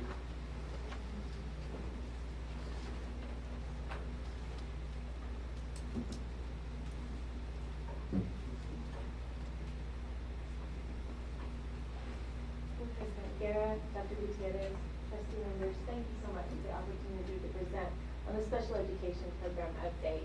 I appreciate getting to inform you of the work that we're doing. I invited my whole team in the back here to attend tonight. I'm so proud of these ladies and my entire team. For them, this is not a vocation, it's a calling. They're very dedicated to special education and serving the students at Seguin ISD. Special education is a very large, vast program. We serve all students that reside in our attendance zone, age 3 through 22. We serve students with visual or hearing impairments from birth. Sometimes we get that first call from a parent or physician's office, and we go into the homes immediately to start helping those students transition into the world of school and community environment.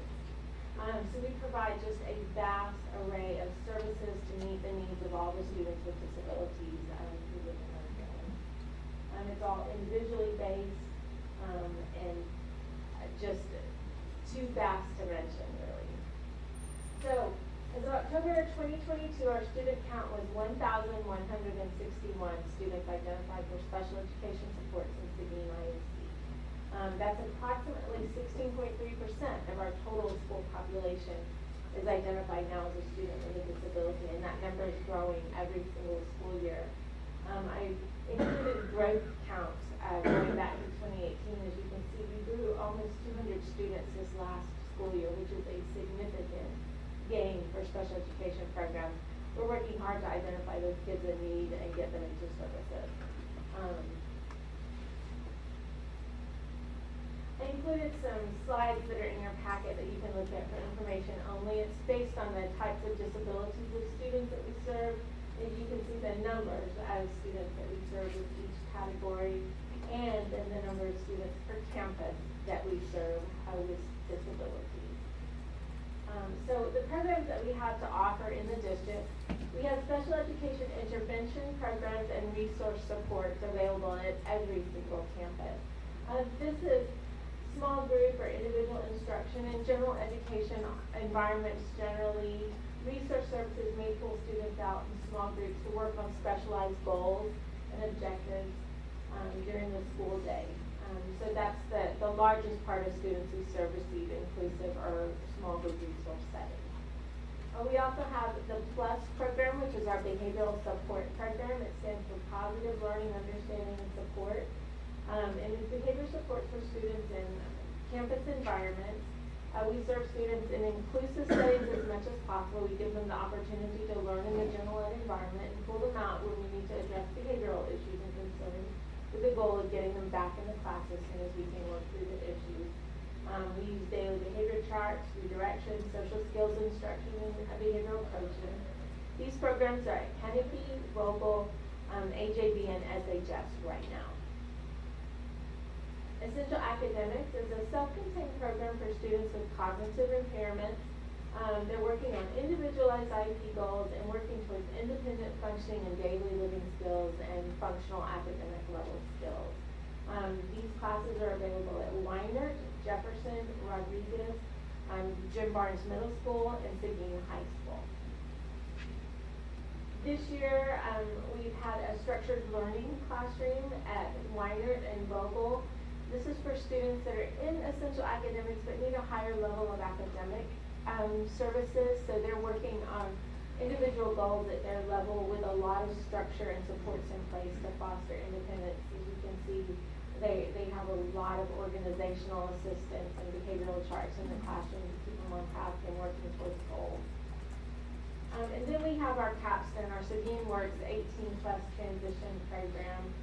This is the end result of education in Seguin ISD. We want every student to have an opportunity to get a meaningful job in the community, something that they love, something they're proud to do every single day. We have the best transition teacher in the area.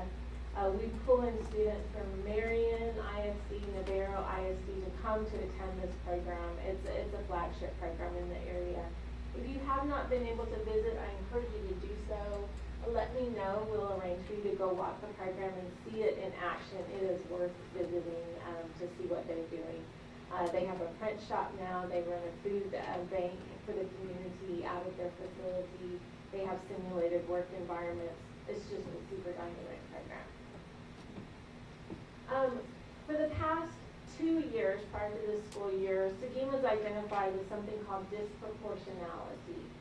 So we were found to be over-identifying students who are African American and in special education for disciplinary consequences. TEA puts out this report every year as part of our RVA analysis. If you're on that list for 3 years running, there are significant sanctions, monetary sanctions, programming sanctions. So I'm very proud to say we work with our student services team. We partnered with alternate discipline restorative practice methods focusing on individual student needs, and we got off the list this school year. We were not over-identified. We were one of the few districts in the state that was able to make that leap off of that list. It's a very difficult, challenging area to focus on. So we had the opportunity, Ms. Long, our behavior coordinator, and myself and the administrative team spoke at the Texas Council of Special Ed Administrators about how we were able to meet this goal this past February to about 300 special ed directors across the state. We were very excited to represent Seguin at this conference. So in 22-23, we focused on increasing our support to campuses. We added art facilitators and art clerks. There's an extensive paperwork requirement for special education. And this team is conducting the ARD meetings, completing the paperwork. They focus on compliance and also work as coaches for our special education teachers. They've been great additions to our staff and have benefited teachers significantly. Not only reduces the paperwork burden, but allows our teachers to teach, to get in the classrooms, to have more time to work with students, improving staff satisfaction all the way around. We added an English learner specialist and an essential academic specialist, Mr. Cadell and Ms. Rachel Blockson. These staff members are on campuses daily, serving students, serving teachers, working with a very specialized population of students. They've been great support to our staff and to our campuses. We're very proud to have them on board. We've added a behavior coordinator, Chelsea Long, and a behavior team, a behavior specialist team, that's Macy Egg. They are on campuses daily working with students with behavioral needs, working with our teachers and our principals to navigate the issues around students with behavioral concerns. And then this year we added what we're calling behavior reset centers. We started small with a couple of elementaries. We have expanded to both the high school and almost all the elementaries. We will have full elementaries by next year for general ed and special ed students. If you have an issue in the classroom, it's a center at the campus you can go to reset and to come up with a solution. We teach social skills in the setting, zones of regulation. If you're in the red zone, you don't need to go back to class. We want to get you to the green zone or the blue calm chill zone. So they've been really very effective and great supports to the campus where they have a solution to behavior problems that happen during the day. And as I said, both general ed and special ed students can be served by this program. Finally, we offer PLC support to our special ed teachers where they can monthly collaborate on instructional issues. What do we do when students aren't learning, and how can we improve our instructional methodology? Throughout the year, we offer multiple opportunities for family and engagement in the community. We've had some great events. We're really excited about what we offer. I think we have as much fun as the kids and the parents. It's a great event. What's next? We're partnering with a Lead Forward group to provide intervention skills to our teachers, expanding the behavior reset centers to each campus. TEA has come up with new T-test guidelines for special ed teacher evaluations. We'll be presenting that to our teachers and our administrators this summer. And again, this summer, we're going to offer summer camp opportunities to students with disabilities for enrichment and growth opportunities. This is our leadership team. I work with a fantastic group of people. I'm very proud of our team. So thank you. Any questions? I have just a couple of questions. So the growth trends that you mentioned, are those apparent statewide? They have been over the past couple of years. It's a corrective issue from the state of Texas. Okay. They were not identifying enough students. It was a national issue. So this is all fallout from that All right, I understand. larger issue. those reset centers, is there a room set aside at each campus for those? Yes. Separate classroom? Yes, and as you can see, it's separate classroom with specialized furniture, and kids get mad and throw the chair, it's okay. It's designed to be specialized furniture, and no one gets hurt, so. And you said that's for general population as well? For general population as well. Everybody has a need, can go in the center. We're hoping students can learn I need to go to the center before they have an issue and kind of self-select to calm down before. We're teaching social skills. It's not just a place to go to reset. We're teaching you a skill. You come in, you're angry because something happened. We teach you a skill of how to resolve that conflict. Okay. And then the transition program, your flagship, do they work all year long, or is it just during the school year? It's just during the school year for most students. As with special ed, it depends. It's the right answer. If a student has a need for summer programming, we provide that as well. Most of our students who get jobs in the community retain those jobs over the summer, and our teacher doesn't stop. She continues to work with the kids and finds it, even on her own time. So she was telling us today she's had a couple of students at their job sites promoted to manager level for her program. Congratulations. So it's very excellent program. Is that still over at Sager? It is, Okay. yes. And then last, I just want to say thank you to you and your entire team back there for, taking care of our most vulnerable students. It's a big job. It's a lot of paperwork, as you mentioned, and thank you. Thank you so much. It is definitely a calling, and we love what we do all the time. So thank you. Thank you for your support. I had a quick question. Well, first of all, thank you. I just want to thank you and your staff for everything you're doing and for representing Seguin at that conference. Obviously, they see something that the district is doing very positive in the special ed program. So the other question I have was the count. When it went up 16.8%, did those count like the beginning of the school, or do they fluctuate throughout the school? Just It is based on the PEAMS October snapshot count. That is always the official data count that we utilize. So the last Friday in October is always the official count day. So that is a static day year to year. And COVID had a lot to do with our identification of students with disabilities as well. So there were a couple of factors that kind of collided, but it is an increase across the state. At the lowest, Seguin ISD was at about 9% of students with disabilities, which was way too low. National trends say we're closer to 10 to 15%, so we're on point, and now we're building back up to a level of appropriate support. thank you. Thank you so much. The next item is 4C, Seguin ISD construction bond update. And Tony.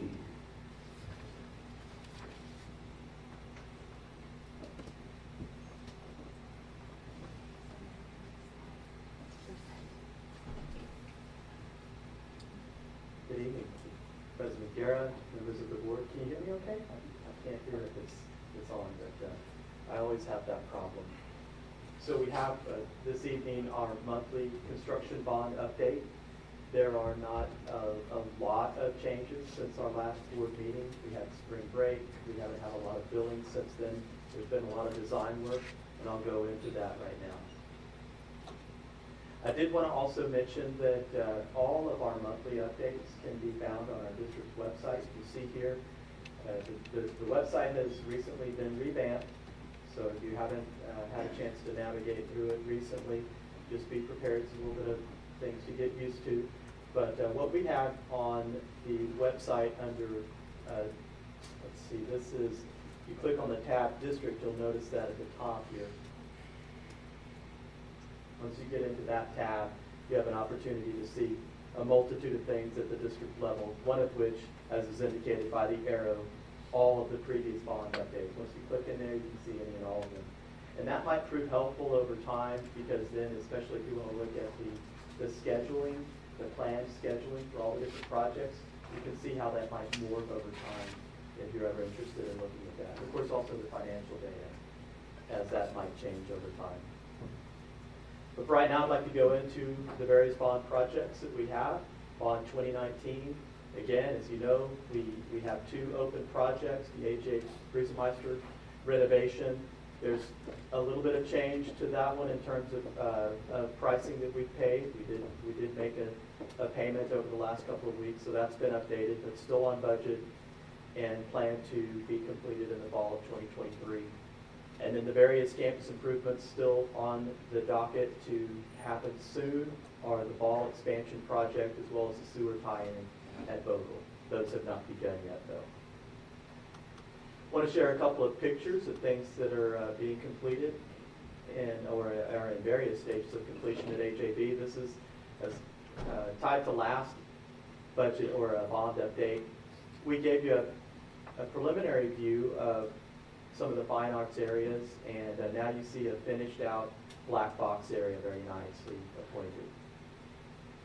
And then again, last time you saw the foundation work starting with the entryway into the administration building. You see that the structure is now being completed, and you'll recall we talked about that what was it, core story? Well, here it is right here. I'm using the wrong word, but the architectural term for a bay of windows that will bring in natural light to this entire corridor. Well, now you can see it's extending all the way up to the front facade. And this is the interior of the same section of that administrative area in the building, and you can really kind of see how that natural light is going to open that up nicely. In our 2022 bond, the updates, really we're getting ramped up for some roofing work. You'll see an indicator of that later this evening. Safety and security, we've got some fencing that's slated to begin soon, and the rest of the projects are currently in the design phase. So because of that, really none of our phasing has changed in terms of the plan. It's still as was indicated in previous updates. I did want to remind you, we talked about this last time briefly, but on March 2nd, we did have the initial sale of our $131 million voter-approved bonds for the 2022 bond. So on March 2nd, we sold the first portion of those $131 million, $40 million worth was sold. And what's nice to know is the budgeted rate that we had planned was 4.49%. We actually came in at 4.42%. That 0.07% savings will equate to approximately $600,000 of interest savings over the course of the bond. So it might look small when you look at it from a percentage standpoint, but $600,000 is something to be proud of. What's also noteworthy here is that the district stood alone without the benefit of the permanent school fund, because the permanent school fund was exhausted at the time. We had to stand alone on our own underlying credit rating, and as we discussed previously, because of that good rating, we were still able to get a very competitive rate. 2023 bond, I just want to take the opportunity to share with the community and the board that in spite of the language, the way it reads on the proposition that there would be an increase in property tax, the actual reality is there is not going to be an increase in the tax rate associated with the $7.5 million softball project. Should it pass, there would be no increase to the INS tax rate. Just a reminder of the voting locations that Seguin ISD will offer for the 2023 bond, as well as a reminder of the times and dates of early voting, as well as the election day. And we'd be happy to answer any questions that you might have. Right, so when do you anticipate the next bond sale will be? Before the end of the year or next? Before the end of the fiscal year, no, but so I don't anticipate that within, I would say probably about 6 months we'd be looking at another one. Questions? Thank you, Tony. The next item is 4D, the ACE program update. It's Allison Seidenberger.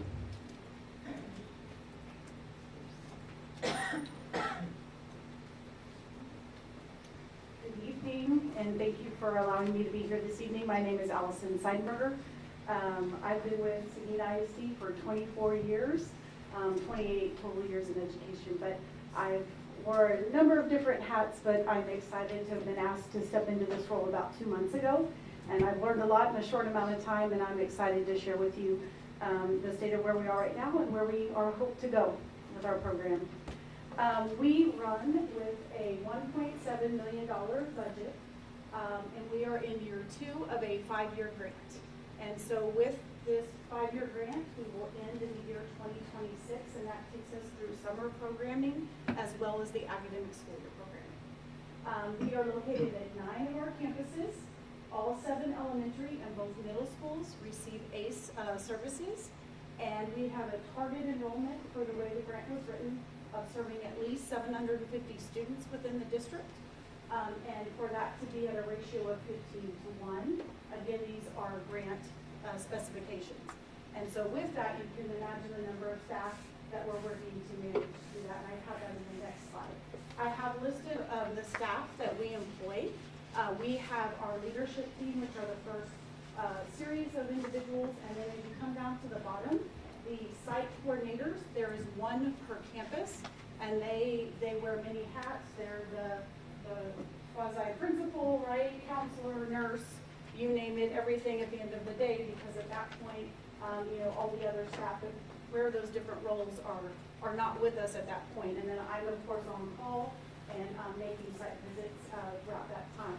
Within our site coordinators, we have 3 that were new as of January, and a situation that caused us to need to actually put a new one in within those 3 at just Monday after spring break.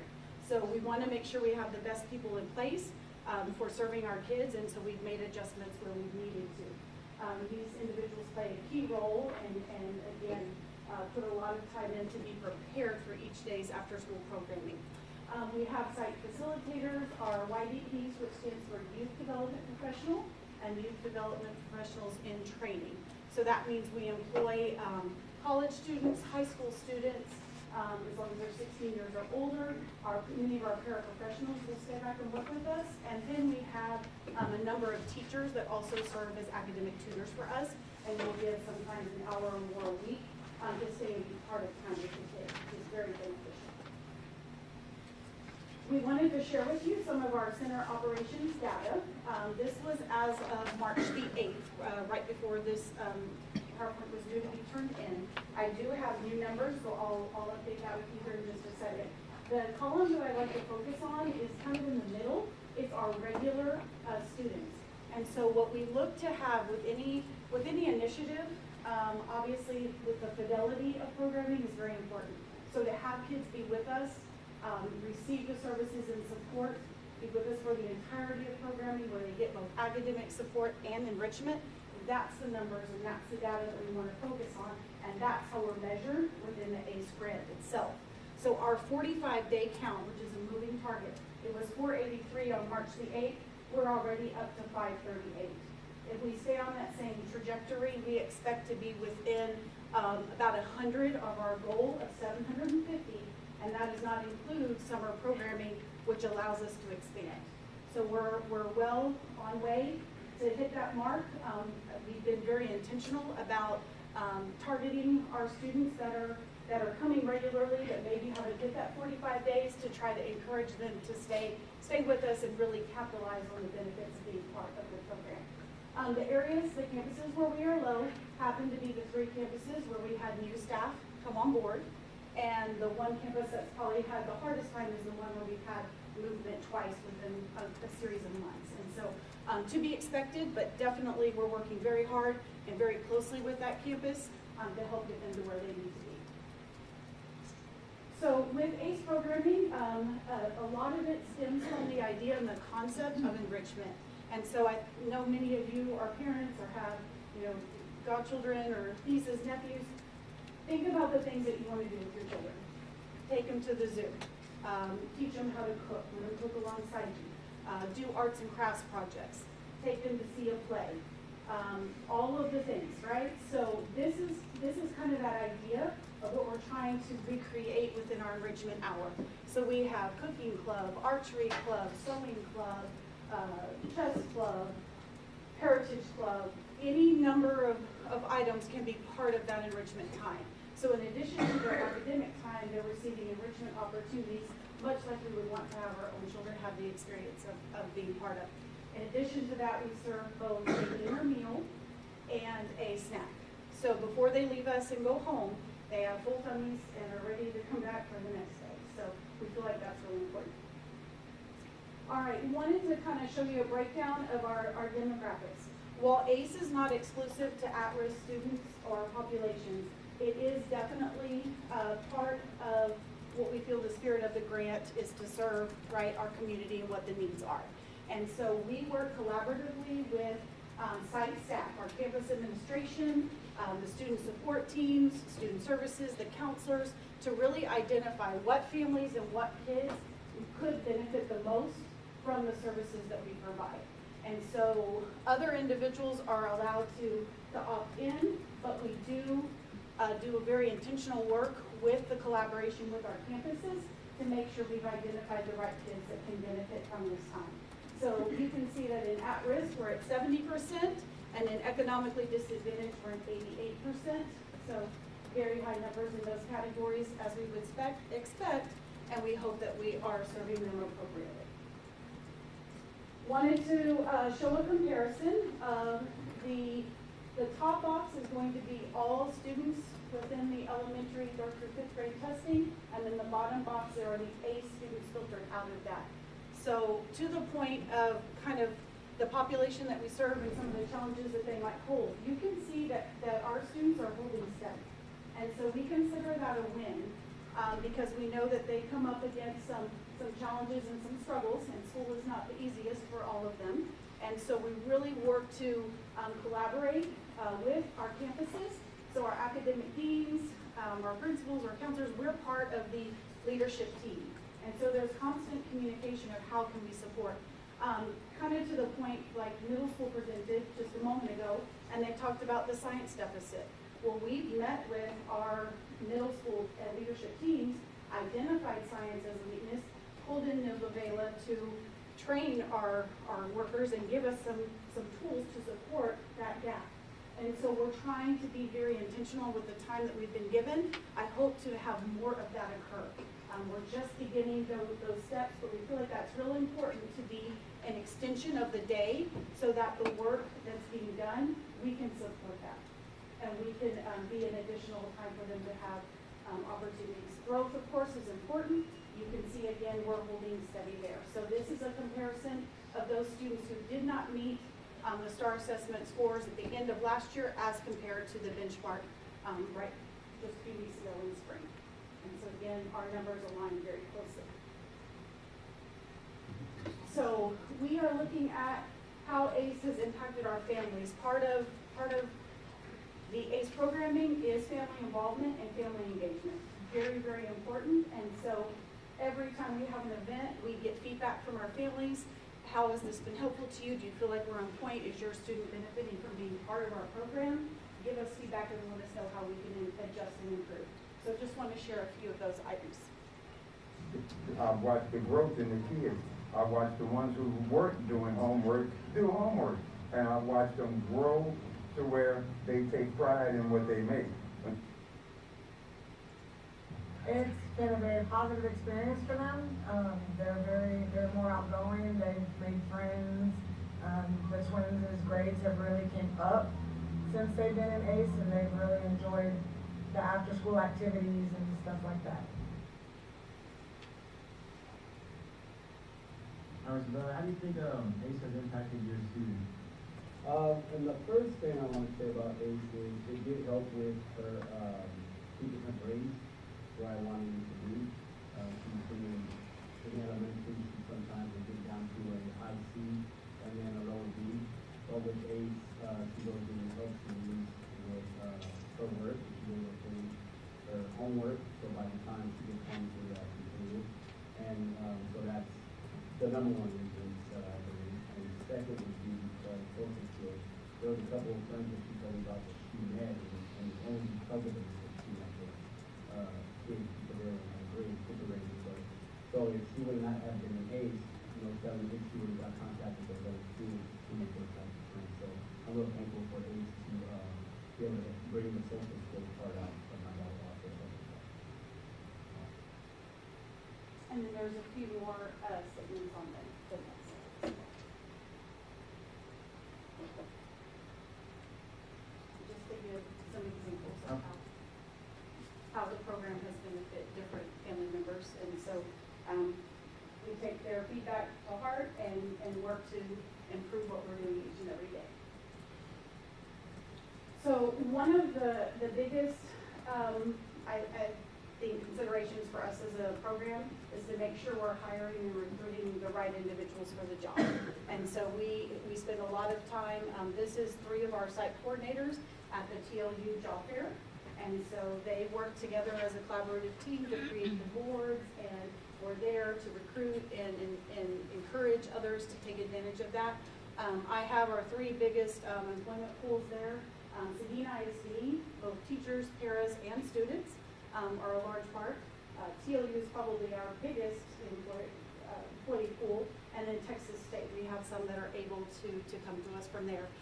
Thanks to Pete Silvius, our whole child director. He and I have had some collaborative conversations with individuals at each of these institutions so that we can hopefully partner even more so in the future with teacher training programs, kinesiology, all of kind of the natural fit kind of programming to really do some real intentional recruitment to try to get the best bodies in the positions to support our kids. One of the things that I noticed coming in new was the desire to train. Because we do have a lot of high school students and we have a lot of college students, obviously they're not teacher educator trained, but yet they're working with students to support academics. And so we've done a number of different trainings with the support of numerous individuals within our district. I think that it's been a great partnership, and I've been really appreciative of everyone's willingness to come in and step in. We are able to do these on the half days where we don't run programming, or any of the times where we don't have kids in program. That has to be when we have to place these. So I've capitalized on every single one. We'll have one more coming up on April the 19th, and that way we can pull all of them together because they're in class and they're in programs of their own during the other times. So we have to be strategic with that, but it's been great.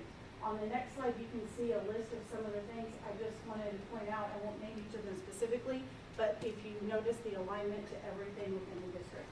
We're trying very hard to make sure they're informed and educated on the initiatives that are important to our district as a whole, so that again, we are that reinforcement and that extension of the day.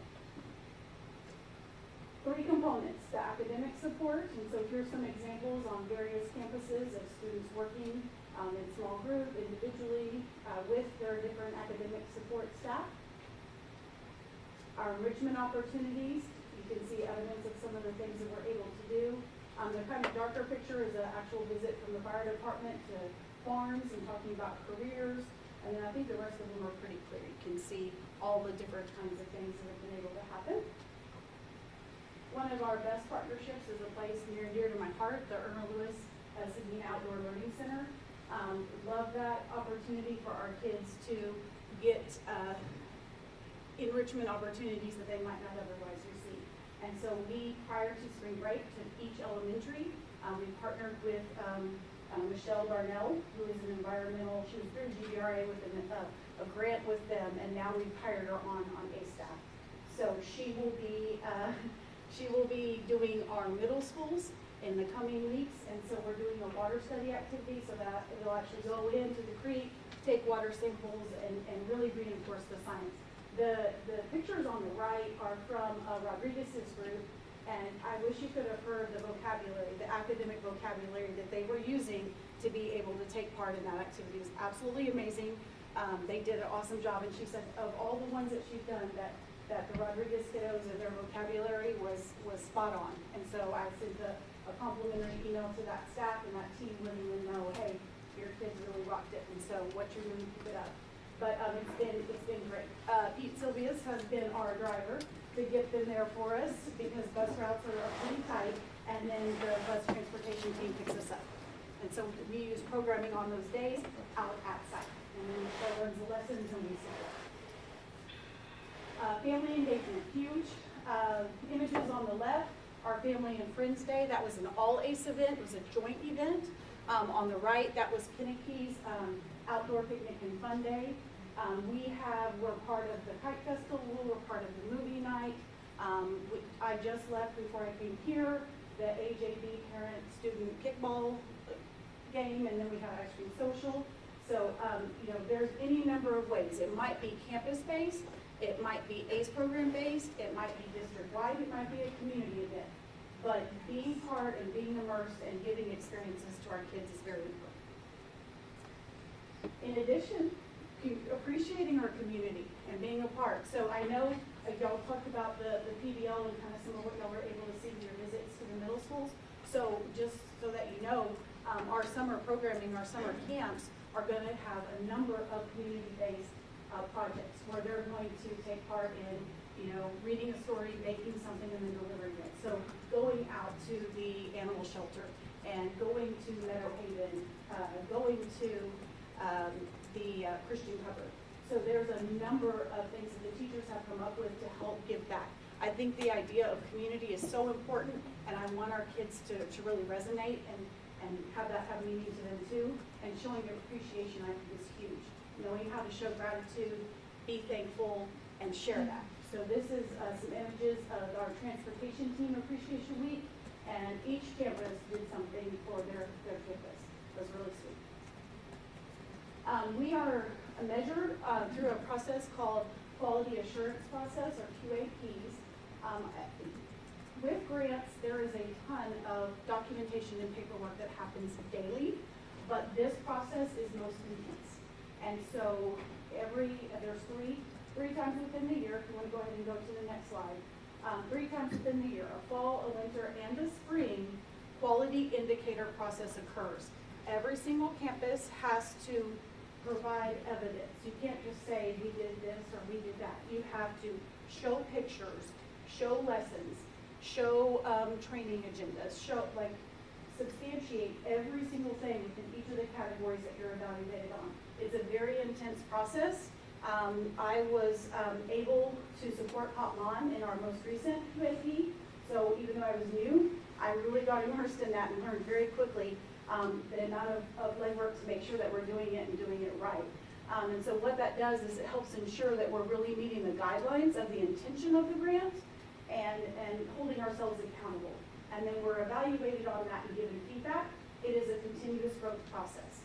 So it's not like you're trying to get to a score and stay there necessarily. You're trying to continually grow and push yourself to expand in each of these areas. Our one in May will be the final row, which is academic performance, attendance, behavior, and family engagement. So those are really the cornerstones of it, and every single campus will work to compile their data specific to those. And they created SMART goals at the beginning of the year to make sure that they're tracking their progress in each of those categories. Summer camp is summer fun. So again, that idea of experience rich. Okay. This is our flyer for teacher recruitment. Last year, prior to spring break, my understanding was we had about 10 to 15 staff that signed up and were interested in participating and being part of summer programming. This year, we had 91 on the 10th of March, and we're at 103 as of this afternoon. So I think we're going to be staffed, okay? Which is great, but we're excited. And each teacher got to choose a passion project. You can see some of our partnerships there on the right-hand side. As of March the 10th, we had an 180 early registration. As of today, we are at 321. So we have 321 students signed up for summer camp to be part of this experience-rich opportunity that we're very excited about. So one of the people that helped me with the trainings was Ms. Van. I don't know if y'all have been able to have Ms. Van present for you guys or know her personally, but she's absolutely amazing. And one of the things that she talked to us about was the marigold effect. So short version is surround yourself with good people. So I just want to thank you guys for being part of that marigold effect for our district and for our kids, and I hope that the ACE program does that as well. So I'm going to leave this little with you. There you go. As Mrs. Seidenberger is passing those out, and some of you may have some questions, I just want to share my appreciation for her leadership. She has really transformed the ACE program in such a short amount of time. You can tell that her heart is in it, and that is exactly what we need.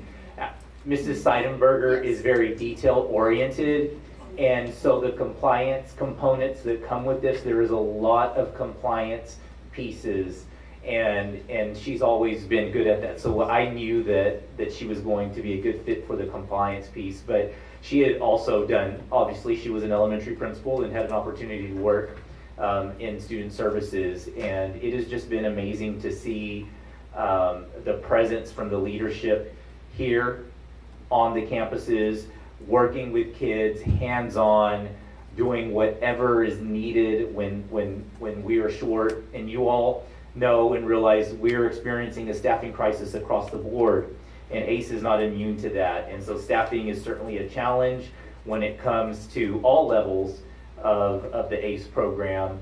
And of course, that's why there are some limitations on the number of students that we can accommodate at a site because of the staffing challenges. But the team has really done an amazing job over the last several months. Kudos to you, Mrs. Seidenberger. Thank you. I will say to your point, if you notice, our calendar runs TLU's calendar. And the reason for that is we cannot staff our numbers or cannot meet that ratio without the TLU portion of our staff. So we have to run their calendar in order to meet the numbers and be in compliance. So we would prefer to be able to run the calendar of the school year, but there's not a way for us easily to pull that off with the staff expectations and ratios. You're welcome. Any questions? No? Thank you. Thank you.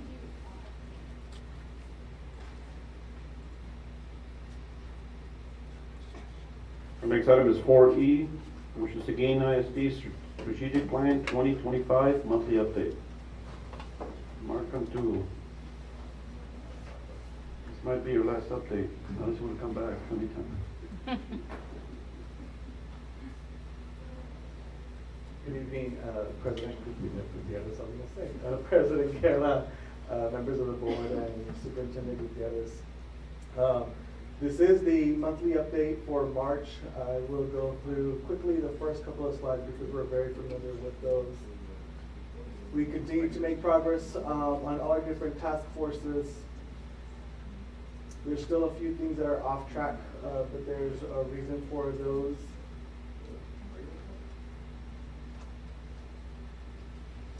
And what I want to get to is our bright spot, and then our area of focus, and the goals update, which is number 5. So I'm going to ask Mr. Hilbert to share our bright spot for today.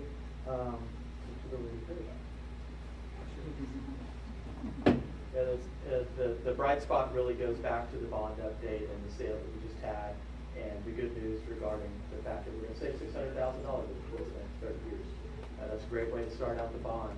So hopefully we get to continue that in our next sale. Any questions on the love to answer questions. Not yet. Okay. We just wanted to make sure that everything is tied to the strategic plan. He's doing a great job of moving that work, so we wanted to celebrate that. The area of focus, and Ms. Jaramillo is going to share with us the area of focus, which is the rock star. Yes, and so just like you saw with AJB's presentation and all the moving targets of did we meet, did we not meet, are we likely to meet, are we not likely to meet, that's really what our goal is around our area of focus, is just continuing to push out how are we incorporating blended learning in a STAR 2.0 world. Since it is a redesign, there were not very many vendors who had practice items until maybe a couple of months ago. People are making things, we're making things as fast as we can to help support our teachers. The tech team has been instrumental in this, but also the typing is very difficult, right? On an iPad in 3rd grade is specifically what I'm thinking of. And we're having to just practice with little to no resources that mirror what STAR looks In a typical year, we would have lots of resources that mirrors exactly what STAR looks like. So kids can practice, get a feel of it, they play with it, this is what you're gonna be learning, and now this is what it's gonna look like on STAR. So kids can make that connection, right? We're having to create a lot of those resources and along with the typing. So that's still an area of focus for us because we will never, this year, it's gonna be very difficult for us to have all the resources. I just purchased some today in Spanish because we have had 0 in Spanish. We've been making them on our own. So we're just constantly pushing over POs to get resources to help our students be successful. But I think every district is going to be in that realm. So I have a quick question about, you mentioned Spanish and the test. I remember when we were in a workshop and they showed a panel where they would have to actually click on a panel to get the accents and things like that. Is that still an issue? yes, that's still a level test. Yeah. So we're training them how to do that. It is difficult, as you can imagine. And so some of those students, they were testing on iPads. We've talked with campuses that those kids might need to test in the computer lab, so they have a larger screen, which is also an option. But then it's finding the time and who's going to cover this and who's going to do that. So it's a project to get ready for testing. It takes hours, days, weeks to prep for STAR testing. It is not here are the groups, everybody go test. It takes time. You got to get the groups just right, the amount just right, the language. So, yes. So this is where we'll spend the next few minutes together, is looking at our quarterly update of Goal 5. Every quarter we brought a goal to you just to say where are we along our way this year. So Goal 5, as you know, is around staff satisfaction, and it's determining for this year what is our overall health inventory using a tool called the Organizational Health Index. So what I want to share with you is a few slides about why OHI. And so a healthy school is one where there's harmony, right? There's harmony between staff, between administration, between parents, and regardless of what happens on the day-to-day, the fires that they have to put out, students, faculty, staff, and parents all continue to move towards the direction of academics first. So the OHI is a school climate survey. It was piloted in the 80s. It's been around since the 90s. There was many studies, and it continues to be updated.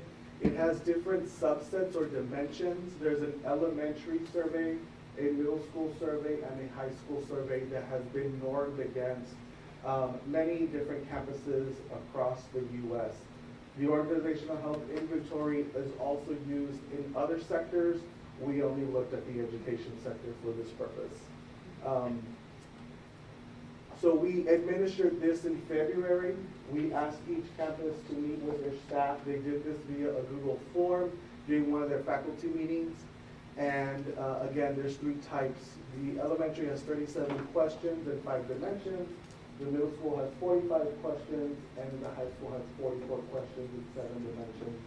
It is a 4-point scale, so the teachers, when they fill this out, they have the option to select rarely occurs, sometimes occurs, often occurs, or very frequently occurs. I said teachers, but it's all staff. It includes administrators, and then we have an opportunity to bring in other staff as well. So this is the scale. You can see it goes from red to green, right? We're familiar with that color. And then it goes from a 200-point scale to an 800-point scale, where if you're in the red area, you are amongst the lowest of the lowest, right? The 99th percentile. Where you are the darkest green, you're among the 99th percentile. We want to be anywhere in the green, right? Average or above. So we're going to share district-wide trends, and then we'll delve into the data as we continue to delve in with our school principals. At the elementary level, our 7 elementaries plus ball, here's where we land.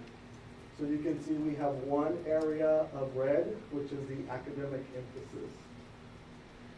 We have several areas of green. The highest is that collegial leadership, right? So teachers believe in other teachers. They work well together. That's in the 99th percentile.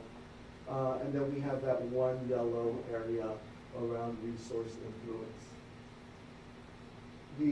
When we share this out with principals, what the principals will get is a report for their campus, the dimensions, and then the questions that tie to each dimension. So the plan will be, what is your asset, right? What are you really good at as a campus? And then how do we grow that across other campuses? And then where are your 2 areas of focus so that we can continue to improve, so that we can move those red and yellow into green. So They haven't seen the individual campus scores. No, ma'am. The middle school data, similar, a couple more yellow areas. One of the green areas there is around the institutional integrity. In other words, do we still keep moving forward even if there's questions or external forces trying to get us off track? The principal's influence, so the principals have good influence on their campus. The teacher affiliation, so some teacher work to do there among staff. This is the 2 middle schools combined. And then our high school with MBOC and DAEP are combined here. No red areas, but some areas to work on around staff morale, academic emphasis, and again, integrity. So, as I mentioned earlier, we will share this with principals at the next Principals Leadership Network meeting, where they will go through a plan of reviewing their data, reviewing the questions that's tied to each subsection, and then coming up with a plan, right? What's going well on my campus? How do I continue to move that in a positive direction next school year? 2 areas or 2 dimensions that didn't score as well. What am I going to do differently to shift that? Because our goal is to increase year after year. This was a year we hadn't used this.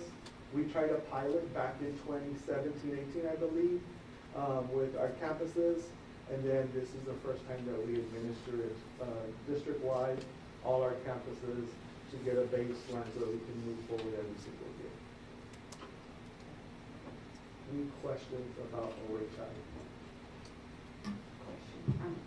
The morale question, was that at all 3 levels, or was it just the high school Yeah, level? that's a great question. For some reason, when this was created, morale at the high school is separate from the others. Okay. It doesn't mean that other questions about morale are not asked, but they may be included in like teacher affiliation or somewhere else. So whoever, and I forget his name, he's from the Ohio State University, Dr. Oy, I believe is his name. For some reason, that one came out differently in secondary, but it's not included in elementary and middle. Okay, thanks.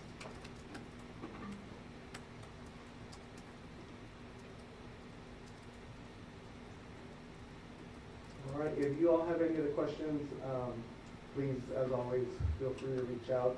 I just want to give a shout out. I don't know if she's probably not still here, but Miss Miranda, Christine Miranda, is she here? There she is. She did a phenomenal job. Like, I think she could go to market and probably sell this product the way she did the calculations and the spreadsheets so that we can put it in front of our principals in a very easy to read format. So thank you, Christine. So Mark, quick question. So the principals, will the staff be able to see the results eventually? We will share it with staff. What we will not do with staff is go down to the item areas. We want to keep it as confidential as just possible. to clean. But they will see most definitely by campus this level data. Okay. Thank you.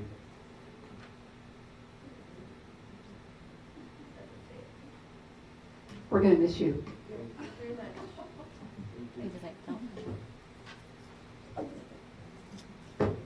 So the next item, the board will adjourn into a closed session pursuant to the following sections of Texas Open Meeting Act.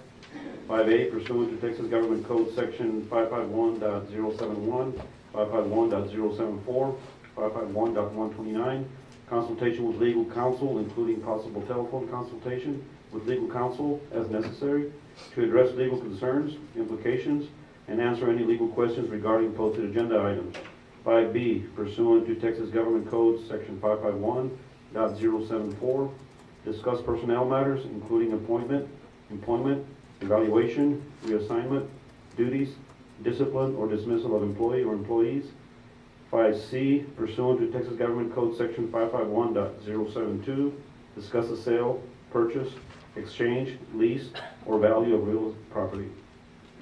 So it is 8:45, and we'll go into closed session. 10-minute break.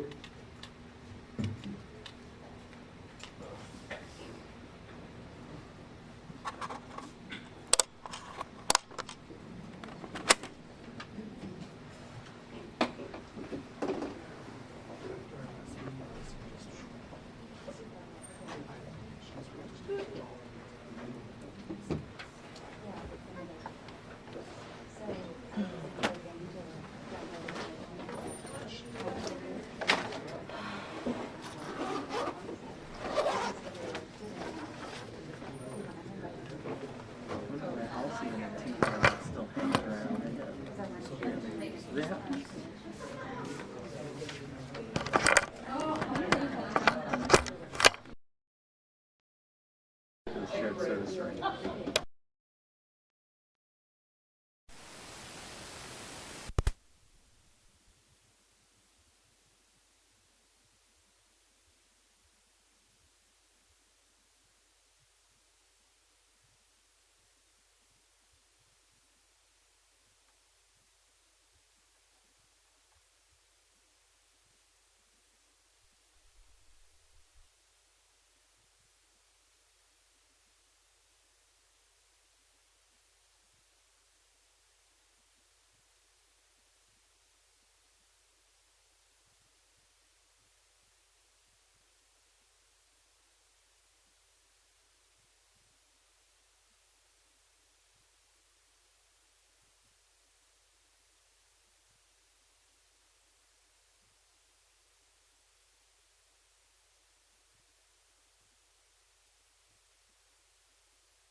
and consider possibly approve, as applicable, policy B, local states that the consent agenda shall include items of a routine and/or recurring nature grouped together under one action item. All such items shall be acted upon by one vote without separate discussion, unless a board member requests that an item be withdrawn for individual consideration. The remaining items shall be adopted under a single motion and vote as applicable. 7A, approval of board minutes of public hearing, February 28, 2023, regular meeting, February 28, 2023, and special meeting on March 7, 2023. B, approval of tax collection reports for February 2023. C, approval of proposed budget amendments and financial statements for February 2023. D, request for professional development waiver 2023 through 2024. E, approval of district-wide special education services, RFP number 21-05. F, acknowledge public information acts request, February 2023. Are there any questions? Do I hear a motion? I move to approve the consent agenda items as listed. Motion has been made by Cindy Jimenez and second by Mr. Bright. Any discussions? All in favor, raise your right hand. Motion passes 7-0.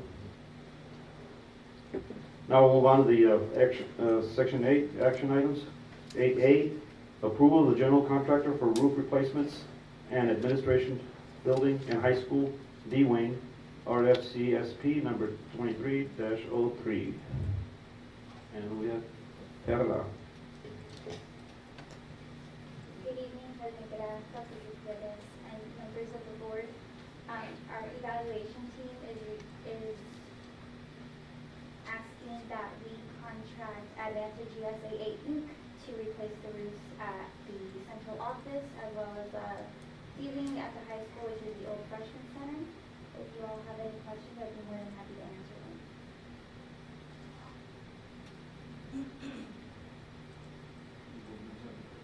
them. Any questions? Thank you.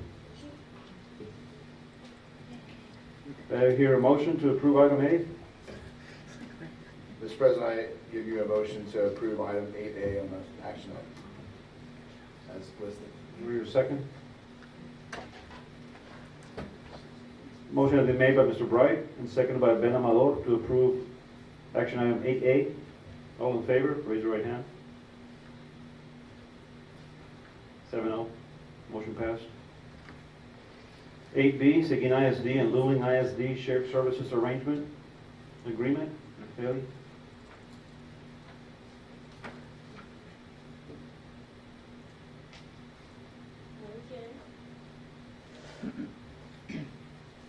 So a shared service arrangement is generally a cooperative partnership formed by a larger district and a smaller district or districts to provide special education services to the students in both districts. Our district has a better capacity to hire staff to provide the services. Smaller districts don't have the need for as many staff, so it becomes cumbersome for them to be able to provide the services. So it's a very common partnership and arrangement in the state of Texas. I formerly led a staff to the 5 school districts in Central Texas, and it benefits all parties. We receive additional funding. They pay, essentially pay tuition for us to serve and support kids. Only about 21 students are identified to come to Seguin programs right now. Services that are difficult to duplicate, like physical therapy, it's difficult to find physical therapists, occupational therapy, and then our essential academics classes, where they may not be able to find the staff or have the resources to provide those services we will provide from Seguin. So Luling has a total of about 203 students. Seguin has 11 in special education. Seguin has 1,161.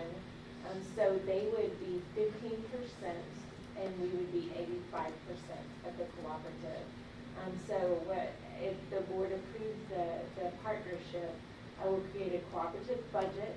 Seguin is the fiscal agent. I'll apply for their federal monies. All their federal monies will come to us. The students that come here will enroll in our district. We will get their weighted average daily attendance monies. And then the amount of financial support we need for the program, Lumen will pay 15% and we will pay 85%. So things like right now, I would not have to add a physical therapist. And so our current physical therapist could then be funded 85% by us, 15% by Lumen, where I would not need to add additional staff. My staff can incorporate the 5 or 6 students in Lumen that require physical therapy. I may have to add a few additional staff members to cover things like assessment, but it's not prohibitive. So once I figure the total percentage of the budget, Seguin ISD will bill Lumen for their shared service costs. So that's the way that partnership works. We become an entity, the cooperative becomes an entity governed by the management board, which is a superintendent to designate from each district. They will meet 4 times a year to make decisions, and much like the school board does. Dr. Gutierrez will act as your representative on the management board of the cooperative. Highly beneficial partnership. Have we had an agreement like this before with the school district? We have not, to my knowledge, in the time I've been here, nor prior. Wheeling has been part of a cooperative with Lockhart, and for whatever reason has become dissatisfied with the services. And heard good things about our department and approached us, and we've done a lot of vetting of this process. We've been over there to visit, to see kids, to make sure philosophically we're aligned with the Wheeling administrative team, and that the students don't have issues that we could not deal with appropriately. So we feel very comfortable that the partnership will be beneficial to everyone involved. They've been great to deal with, and we've had no issues. I was going to ask that question. Do you see any hardships at all, or even if you need additional staff beyond what you imagine right now? The only hardship that we have for every program we have right now is staffing. It's difficult to find staff, but I feel like this will turn a corner. And if we had to add staff, it would be a speech therapist and a diagnostician. But everything we've dealt with so far has been smooth sailing, not anything that I would have concerns with. How does the transportation work? Wheeling ISD would provide a bus to send their students to Seguin ISD daily and pick them up. So they would provide that transportation, and then we provide the services and they'll take it home in the afternoon. And I guess my question would be, does Wheeling pay their bills?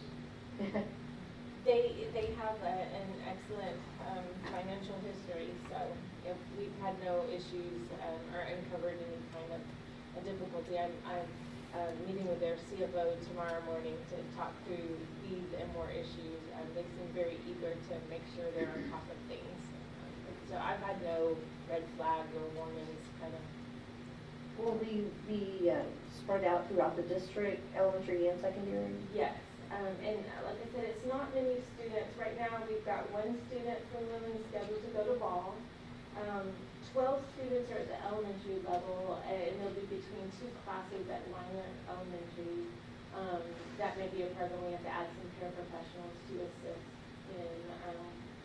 And then 6 students will be served at the middle school, 1 at the high school, and 1 in our transition program right now. So it's not a significant number of students to fold into our mix. So we've been talking with the parents of the Wheeling students and invited them to presentations to show the great things they're doing in Seguin, and gotten really good feedback.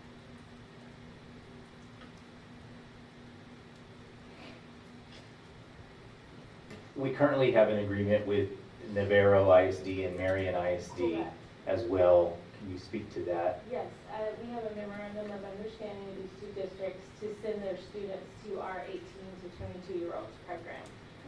So we have approximately, I think next year it's 3 students coming from Navarro, and one or two for Marion next year. And everybody's been very satisfied with this partnership and arrangement. And they pay us a tuition to send their students in. Plus the 88 men they were enrolling on. Very similar in a smaller scale. They just are accessing that one aspect of our programming, which is difficult to do in a really small district. So, and then we provide the guidance and the direction for special ed. Our administrative team would also support leading administrators and help them, assist them with the difficult special education issues, which is our thing. That's our jam. Mr. President, I move for approval of the Seguin ISD and Luling ISD shared services agreement. I'll second that. Motion has been made by Ms. Duncan to approve item 8B and second by Ms. Jimenez. Any discussions? All in favor, raise your right hand. Motion passed 7-0.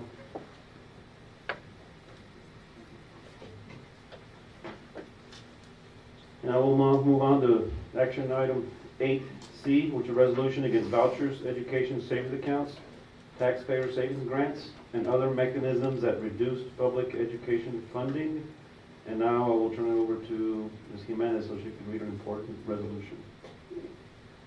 This is a resolution for vouchers, education savings account, taxpayer savings grants, and other mechanisms that reduce public education funding.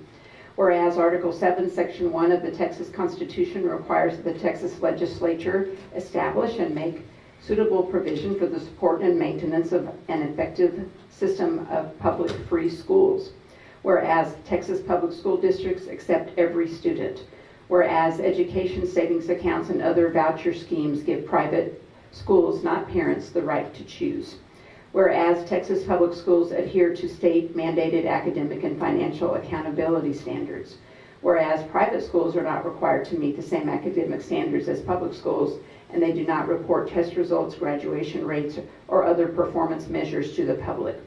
Whereas school choice already exists in the Texas via the public school districts, charter schools, inter and intra-district transfers, homeschools, virtual schools, and private schools. Whereas education savings account and similar voucher schemes eliminate public accountability of schools and tax dollars.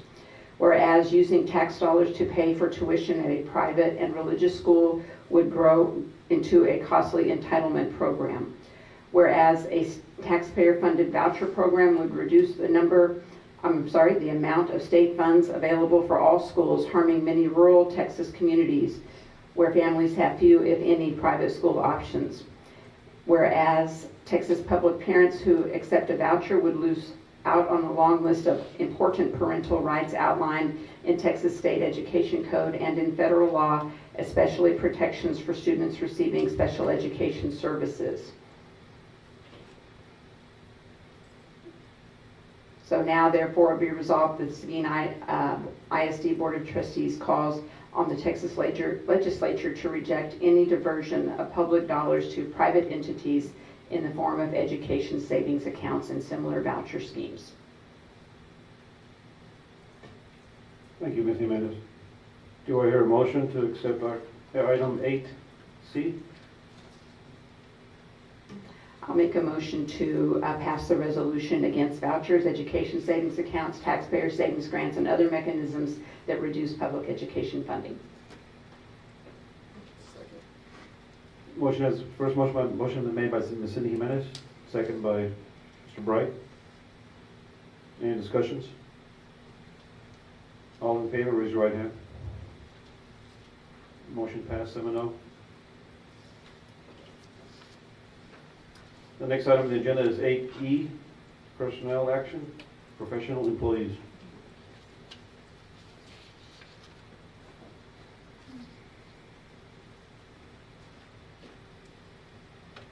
Good evening, President Guerra, Dr. Villegas, and board members. We would ask that the Board of Trustees approve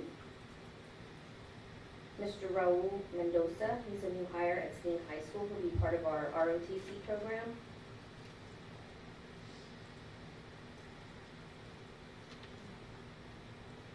Mr. Mendoza has extensive experience in the Navy, and we're really excited to have Mr. Mendoza join the team. Also for your acknowledgement, Ms. Moreno. resignations. I think We skipped D, D is the administrative contracts, D is the administrative contracts. and then it's personnel. It's okay, I was gonna follow your lead. Okay, so let's go back to, yes. We would ask that you consider the recommendations for our term contracts, our probationary contracts, and our employment agreements for our administrative personnel. Are these, do we know that these are all staying with us? Whether we approve this, they can still get, does this mean they're gonna be with us next year? As far as I know, yes, ma'am. All of these people. But it could change. It could, if they choose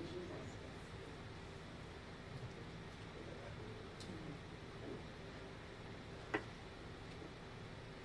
Were any motions to accept item 8D? I move to accept the recommendations for term contracts, probationary contracts, employment agreements for administrative personnel. Motion has been made by Ms. Jimenez and second by Denise. Any discussions? All in favor, raise your right hand. Motion passed 7-0. Okay, now we go. Back to our personnel action. Any questions about the exhibit? The agenda rather? I was hoping for a longer list. I'll say that. Of hires? Yes. We're working on it. I know.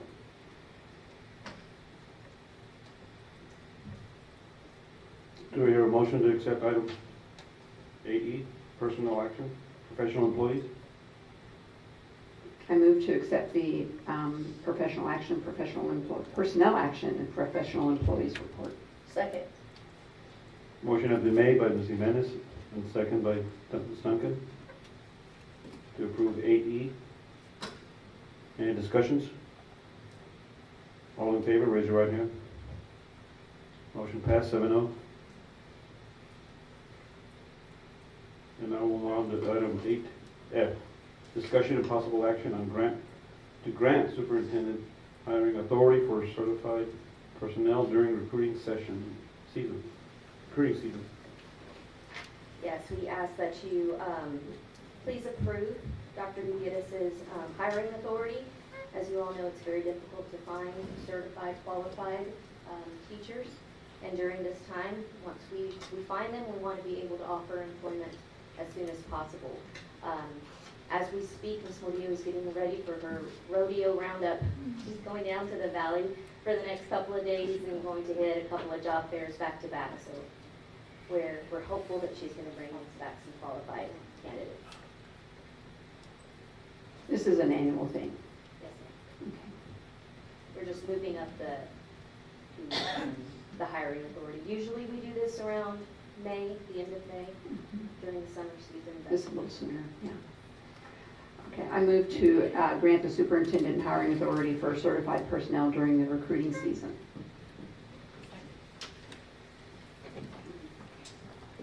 Motion has been made by Cindy Jimenez and second by Denise to approve item 8F. Any discussions? All in favor, raise your right hand. Motion passed 7-0. Thank you.